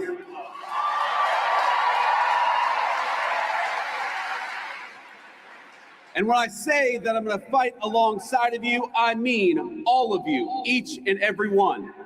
President Trump did not build the greatest coalition in politics by running his supporters through endless, self-defeating purity tests. He says, make America great again because every American is invited. Hear this. We don't care if you're white or black, rich or poor, young or old, rural or urban, controversial or a little bit boring or somewhere in between. People of every faith come to our banner because they know that the America First movement will make their lives better, and they also know that the Democrats don't care about anything other than maybe transing their kids. Okay, first off, let me just say this. All right. Notice he says, we don't care whether you're black, white, Puerto Rican, or Asian. We don't care if you're green or blue or polka dotted. We love you as long as you're MAGA. Here's one thing I think is going to be, and I feel like he's saying that now because we just saw Nicki Minaj up there. And you know for a fact, there's a lot of people watching that interview right now, even yesterday, reacting and watching that video of Nicki Minaj because it's quite unprecedented. It's quite a shocking moment. It was a shocking moment when she went and spoke at another situation like a press conference last week. It was still shocking then too. But to be at Turning Point USA at this particular festival, to be a part of that is a massive, massive deal. And it's going to branch out to a lot of faces and a lot of people. And those people, again, it's going to be an opportunity for them to get influenced by TPUSA. And then they're going to get new listeners and new people. And it's going to be non-white people because Nicki Minaj has a very, I'm not sitting here saying that Nicki Minaj does not have a white base. Yes, she does. But she also has a very people of color base as well that are going to want to watch and want to tune in with whatever she's doing. She's got her barbs that love everything that she does. And so much that some of them think she could do no wrong no matter what. And they will follow her into the gates, into the depths of hell for her. You understand that, right? So, of course, now you see the likes of someone like J.D. Vance now sitting here saying, oh, it's all inclusive as long as you're MAGA. We love everyone here as long as you're MAGA. Don't be some damn trans person. God forbid. You got to be MAGA. We'll take you if you're MAGA. But if you think for yourself, there's the door. I just think it's interesting. So he's trying to hop on that too. You also got to remember though too, he also has a Indian wife, Usha. I'm sure it's a beautiful marriage, and I hope it stands the tests of time and the tests of the government and him being in office. I really do, because I'm sure it is very trying. But at the same time, there's been a lot of people expecting J.D. Vance to divorce Usha and scoop up Erika Kirk, get his blonde-haired, blue-eyed wife locked in, because that's going to help and satisfy his the MAGA base. Here's the other thing too, which is also, I forgot to mention this too, which is crazy. When Nicki Minaj said assassin, referring to J.D. Vance as that, right? And she's like, oh my God, I'm an idiot, right? Let's not forget that there's a lot of people that are reacting to that and going, oh snap. Because you know how people are already dressing up so many conspiracy theories, and they're automatically thinking, oh, wait a second. Could it be that he had the whole thing set up so that he can divorce Usha and take over, Erika Kirk, marry Erika Kirk, and then he'll run for president? You see what I'm saying? The theories are running wild right now, solely because of Nicki Minaj's mistake. Because she called him the assassin, J.D. Vance. So it's just interesting. It's all inclusive, everybody. We're all friends here, as long as you're MAGA. So if you love America, if you want all of us to be richer, stronger, safer, and prouder, you have a home on this team.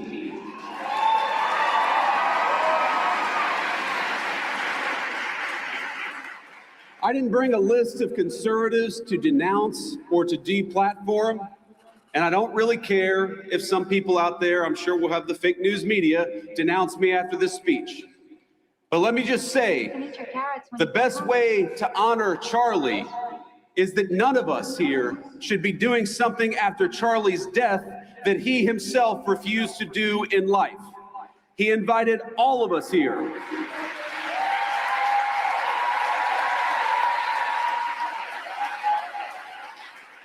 Charlie invited all of us here for a reason, because he believed that each of us, all of us, had something worth saying, and he trusted all of you to make your own judgment. And we have far more important work to do than canceling each other. We have got to build, and President Donald Trump is a builder.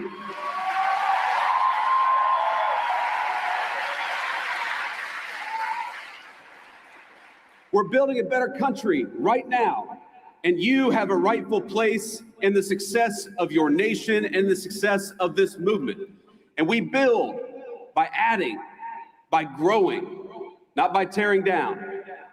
Charlie Kirk was a great builder too. He understood that any family can have its disagreements, its tough conversations. We can learn and improve and treat one another better. We can love each other despite the disagreement. But winning demands teamwork. And I'm honored to be on Turning Point's team. I'm honored to be on your team, and I will stay that way. I don't know about all. I like, here it is. With J.D. Vance, I always side-eye him. I'm going to be real. I always side-eye him. Because, just a few years ago, before he became Trump's running mate, he had very, very, very choice words to say about Trump. In fact, he called him Hitler, right? And a whole bunch of other things. And then all of a sudden now it's like, oh, he's amazing. He's a builder. He's to me, I think he got a deal. I think Trump came to him, or the people that work for Trump said, you'd be a great running mate. I'm not sitting here saying that he doesn't speak well or he's not a good orator. I think he's very good at delivering speeches. He's very present. He has the potential to be very presidential. He's obviously vice president, but you get what I'm saying. He's very polished. And that's what the people look for when it comes to a running, someone running for president. But here's the thing. He said he had choice words about Trump in the past. And then all of a sudden, I feel like they had one chance meeting. And in that meeting, it was like, hey, you stick with him and you ride this MAGA train just for a little bit. Oh, we're going to make it right for you. Imagine taking his position in 2028. You just got to do one term. Be his vice president. And here's the other thing, too. Have you noticed that he has been more in front of a microphone and doing more interviews and being more his face in everything a lot more lately? It's because they're trying to get him ready. They're trying to get him ready for the election in 2028. That's what I truly think. Remember Pence? Yeah, remember Vice President Pence? That guy, remember? White-haired dude, right? Remember that guy? Well, did we actually see him a lot? I feel like we've seen J.D. Vance more in this 1 year than we've seen Pence in the 4 years that he was serving under Trump. Why is that? Don't worry, it's because I already told you, but I'll say it again. It's because they're trying to vet him. They're trying to groom him and get him ready for everyone to really know him. So when it's time to run for office, for the presidential seat, everyone already knows him. Oh, I know him. Yeah, no, I like J.D. Vance. Good speaker, blah, blah, blah. I feel like he got a deal. They say, come in here. You'll get 4 years. And then you'll get a shot at the main title. And as soon as you get up there, you can do whatever the hell you want, I guess. Or it might be like you have to stay tried and true with MAGA for life for the next 4 years. MAGA has to continue on. That's the thing. They are trying to find that predecessor for Trump. Because Trump, okay, with all due respect, he's getting old. He's not going to be here forever. And here's the other thing, too. It's not like, he would have to have a miracle happen for him to be president a third time in a row. So somebody needs to take his spot. He's getting old. He's clearly slipping. All right. We already know that. His rants are getting a lot more off the rails. He's not the same Trump as we used to know. He's different now. So this young cat comes in and they're like, come on in. We need to push the MAGA movement. So he's going to keep on wearing that hat for as long as he can. But I'm telling you right now, MAGA is going to split up. Or sorry, the Republican Party is going to split up. It's already happening right now. And it's going to be MAGA. It's going to be MAGA on one side, and it's going to be America First on the other. And it's going to be whose team are you on? Are you over here, Team America First or Team MAGA? That's what's going to happen. We're already seeing that right now. We're already seeing, and he even mentioned it in here too. He's like, I'm not here to be a part of all this fluff, influencers going off on each other on this stage. He's like, but America is great and we're going to do great things. But you can tell that even this whole Turning Point USA event has been an absolute mess. You have people going after each other that used to stand on the same side with each other. And now the room is split. That's insane, right? That's absolutely insane. I'm going to play a little bit more of this. Okay, let's hear it.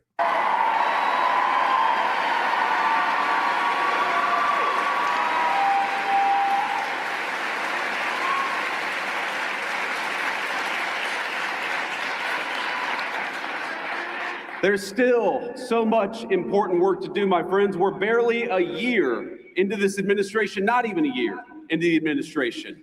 But I'm so proud of the accomplishments of the president and the entire administration. In just a year, we ended Joe Biden and Kamala Harris's border crisis.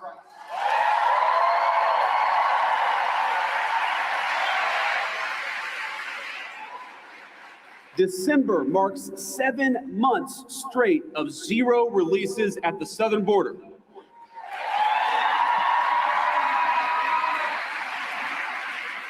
More than 2.5 million illegal immigrants have left the United States, the first time in over 50 years that we have had negative net migration, and it's just the start.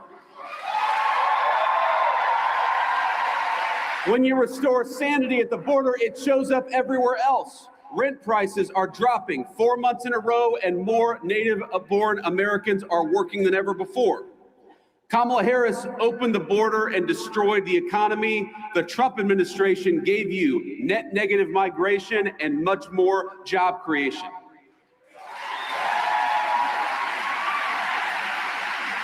I honestly feel like he is saying things that he's just being told to say, but let's be real. This ain't true.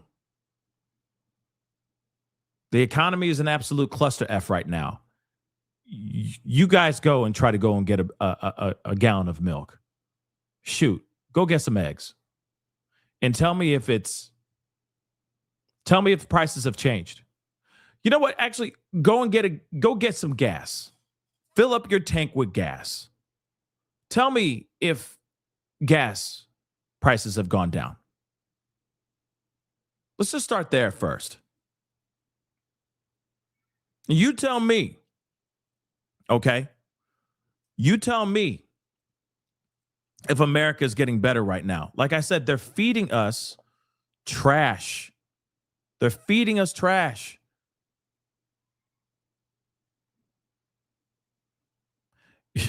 Medusa, yeah. A gallon of milk used to be $1.50 in 1979. Damn, that's incredible. It's not that anymore. So like I said, as much as he's just repeating the same crap that Trump was saying before the Epstein files dropped. Remember, he had a whole press conference. Everyone's thinking, oh, damn, we about to go into war with Venezuela. Oh, snap. What happened? He just went up there and goes, we are amazing. The economy is amazing. Prices for eggs has gone down. We have done amazing things. Same thing that he could have said in a Truth Social post, which he has done in the past. He's doing that. Oh, yeah. Ashley said, and what about the jobs, Pascal? Yeah, the job situation ain't changed not a damn thing. It's the same thing. It's the same damn thing. Hasn't gotten any better. It's gotten worse. It's gotten worse. And yet, they're flubbing up and changing numbers. You realize that?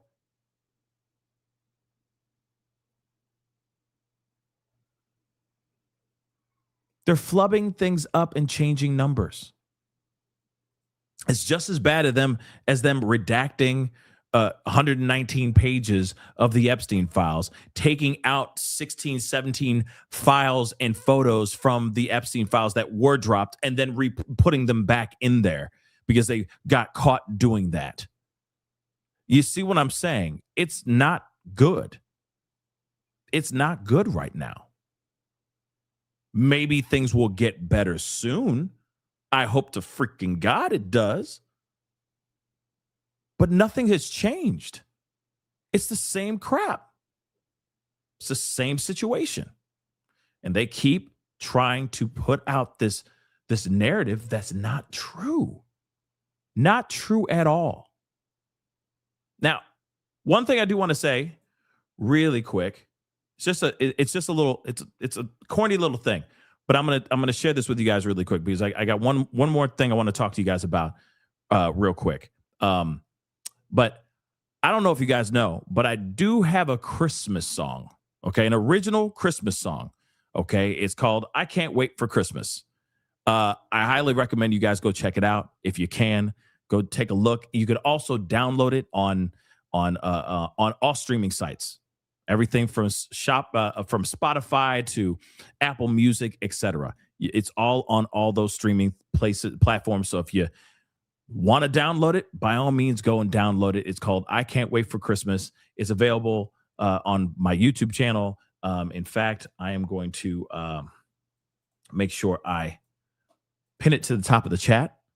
Again, I know we all need some holiday cheer, and this is just a fun little song. So go check it out. I was on Vinnie Politan's show the other night, and I got to share it on there, and it was cool. People really reacted to it, which was really, really lovely. Okay, so go check it out when you can, whenever you can. Okay, and then of course I did a live performance last year with a band where I did a cover of Please Come Home for Christmas, just a live band playing the guitar and all that. Go check it out. I got some songs on this platform, so go check that out when you can. Okay. There it is. Just grab this here really quick. But again, guys, I mean, it's pretty crazy how much that we have seen recently with Venezuela, right? And we definitely need to talk about this because, again,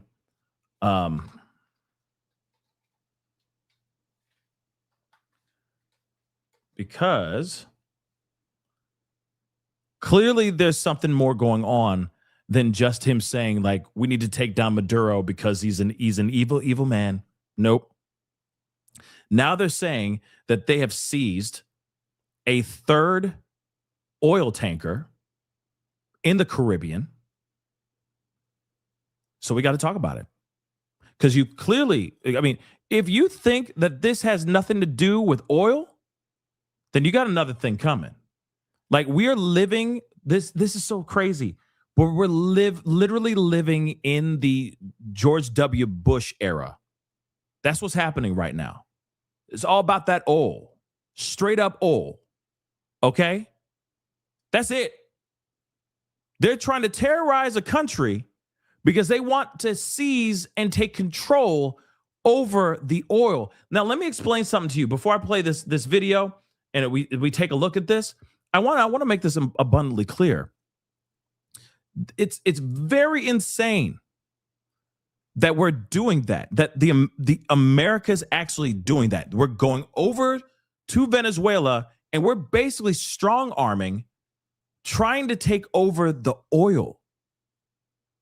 Why hasn't Venezuela? I'm wondering when Venezuela, or if Venezuela is actually going to retaliate. Because at some point where they're just going and blowing boats, Venezuelan small little boats to smithereens out in the Caribbean, at some point they're going to sit there and say enough is enough.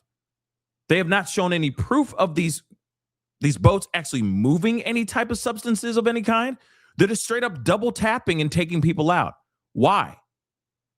They're literally doing crimes, war crimes in real time.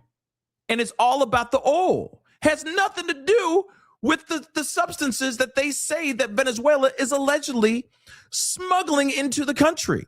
You realize that, right? You realize that? It's another red herring. It's a Kansas City shuffle. They're making us look at this while they're going over and doing that. You see what I'm saying? They're like, no, those boats are moving substances and they're evil. They're terrorists. Terrorists, all of them. They're terrorists. Narco terrorists, right? And then when it comes to the oil, they're going over and stopped everything. What the hell's going on? What in the hell is going on? Something's afoot. I'll tell you what. But first this morning, developing an oil tanker on the run from U.S. forces. Officials confirming to News Nation the Coast Guard is in pursuit of a vessel after attempting to board it. This coming days after another show of force with troops taking over a tanker off the Venezuelan coast that the U.S. says was operating under a false flag. News Nation's Hannah Brandt has the latest from the White House. Hannah, good morning. It's crazy.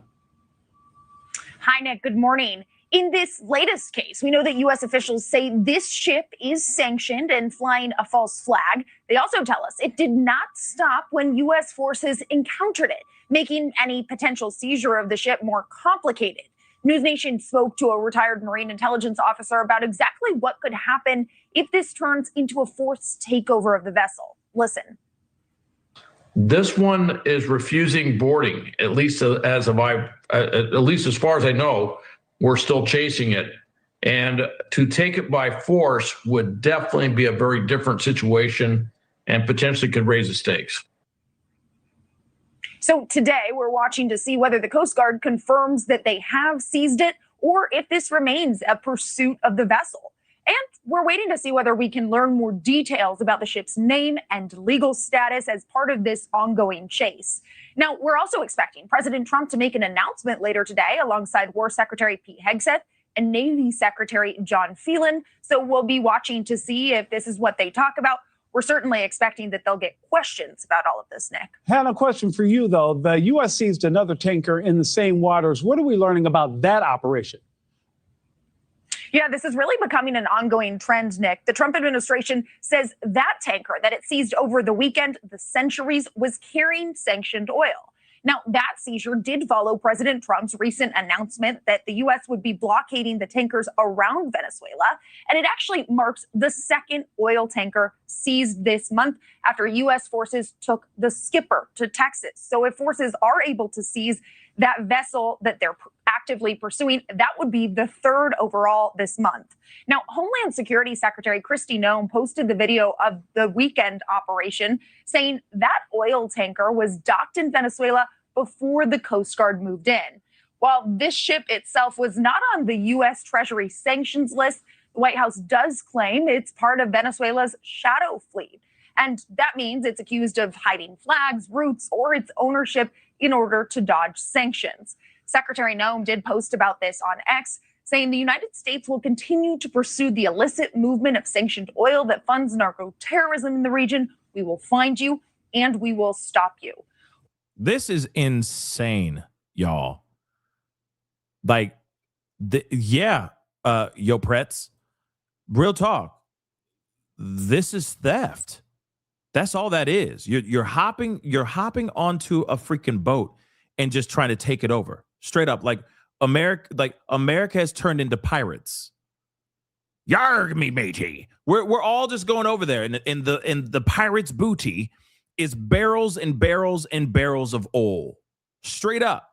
Now, just so you understand what this sanctioned tankers situation is, okay? So a sanctioned oil tankers are vessels targeted by economic penalties, sanctions in parentheses, for illegally transporting oil from sanctioned nations like Venezuela, Iran, Russia, to evade restrictions, often operating in a secretive shadow fleet using fake IDs, false flags, and complex ownerships to hide their activities and bypass Western insurance services, essentially becoming rogue ships moving embargoed cargo.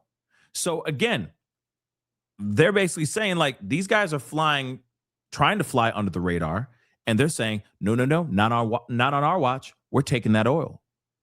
We're taking that oil. We're taking that boat. We're taking that ship. We're taking that tanker. Literally, they're hopping on, and it's the modern day. Yes, like it's the modern day Pirates of the Caribbean. Where is Johnny Depp? No, just leave him alone. He just leave him alone. He had enough Amber Heard for one lifetime. Let him alone. All right. But at the same time, where's Captain Jack Sparrow now? Getting the pirates' booty. Again, pretty insane stuff. And that's actually happening in real time. And this would be the third oil tanker that they are taking over, that they're trying to take over. And this ship is trying to fly or trying to sail and, get under the radar. So again, this is some weird stuff. This time now, it's not small little boats that they're saying, ooh, there be fentanyl in them boats. Blow them to smithereens. Nope, they're not doing that now. Now they're trying to take over tankers. So we've upgraded everybody, and they're trying to take it all. What is actually going on here? I tell you what, something is not right. Something is not right here at all. Let me get some of these super chats, though. Shelly, thank you so much for the love. Sammy Obeid just dropped a YouTube video that compares a shocking connection between Diddy and Erika Kirk. What? My jaw's on the floor. Word? Uh-oh. I mean, I heard stories about rumors about something about her being like a party girl back in the day. But hey, plenty of people used to party. I'm sure, used to party. You know what I'm saying? I don't know, but that is something very, very interesting. Okay. Oh, okay. So Jason, just has it been released already? The tanker was released already. That's interesting. Okay. That's very, very interesting. Kyla, yeah, we've been live for over 2.5 hours now. And now you're at the tail end of the show. Diggity damn. Goat meat. What's up? Nicki is I'll just say a demon. Ouch. Remember Roman. Yeah. I mean, I'm not saying that she's a demon, but I remember Roman. That's a strong thing to say. All I know is that she has her opinions, and we heard a lot of it at Turning Point USA. So I want to see how people react to it, though. How are people going to react to Nicki Minaj and this TPUSA situation? Are they going to say she's far gone like Kanye West? Or, and like they're just going to continue listening to her music and having a great time? Or is she about to get canceled? That's a question I'd like to know too. Nicole, thank you so much for the love. I appreciate you being a member for 3 months. Thank you so very, very much. And my miracle mama, what's up? Thank you so much for the love. Just love you, Pascal. Love you too. Thank you. Every day is better with you at the mic. Oh, thank you. Double whatever that sound effect is. Thank you so much. Okay. I really do appreciate that. Okay, guys. So again,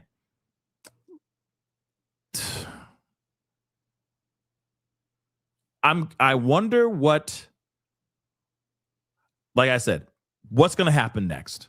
What's going to happen to Nicki Minaj from this point on? Like I said, I think there's going to be a lot of people that are going to react, but they haven't gotten a chance to react to it because they're too busy doing the last minute shopping right now.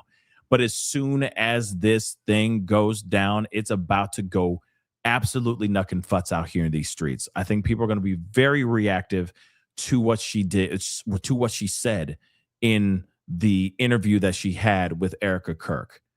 Here's the thing. She's entitled to her opinion. Is this 110% her opinion? It sounds like it. It came out her mouth. You see what I'm saying?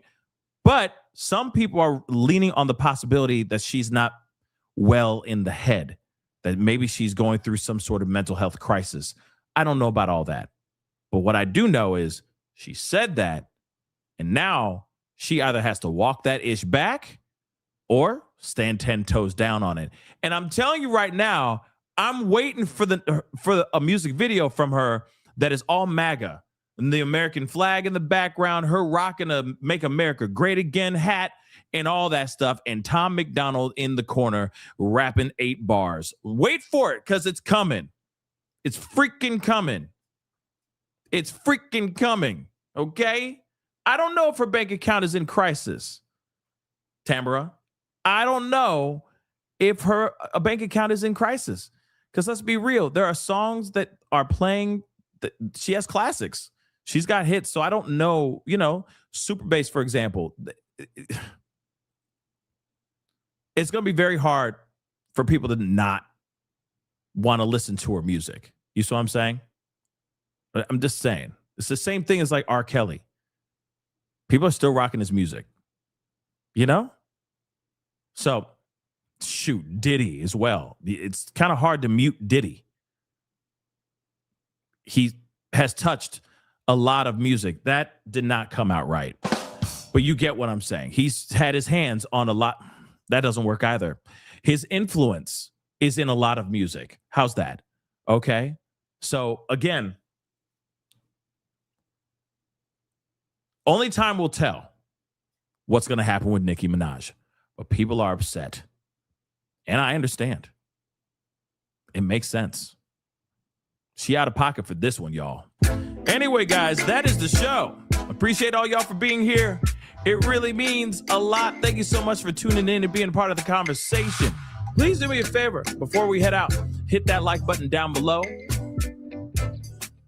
Hit that reaction button if you're watching on these other platforms. If you are watching on these other platforms like Facebook, X/Twitter, Instagram, TikTok, Rumble, Twitch, Kick, make sure you hit that follow button over there. Also, subscribe here on my main channel, right here on my YouTube channel. Please and thank you.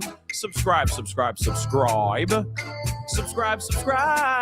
know what I'm saying? So make sure you're subscribed, all right? Hit that notification bell, set it to all so you know whenever I go live, whenever I upload. Hit that join button down below, become a member, and of course, check out my Patreon and check out PascalMerch.com. PascalMerch.com. We got some really great stuff over there. Go check it out. All right, guys? But anyway, it is time to get going. Much love to you guys. I'll be seeing you guys tomorrow most likely, but if you guys are busy running around and you don't catch the show, happiest of holidays to every single last one of y'all. Enjoy the next couple days. It should be really fun. It should be relaxing for all of us. It should. Don't stress out too bad. It's the thought that counts. And your presence is the present. Let's not forget that too. But anyway, guys, it's time to get going. We'll be talking here very soon. Be good to yourselves. Be good to one another. This is the Pascal Show. Bye.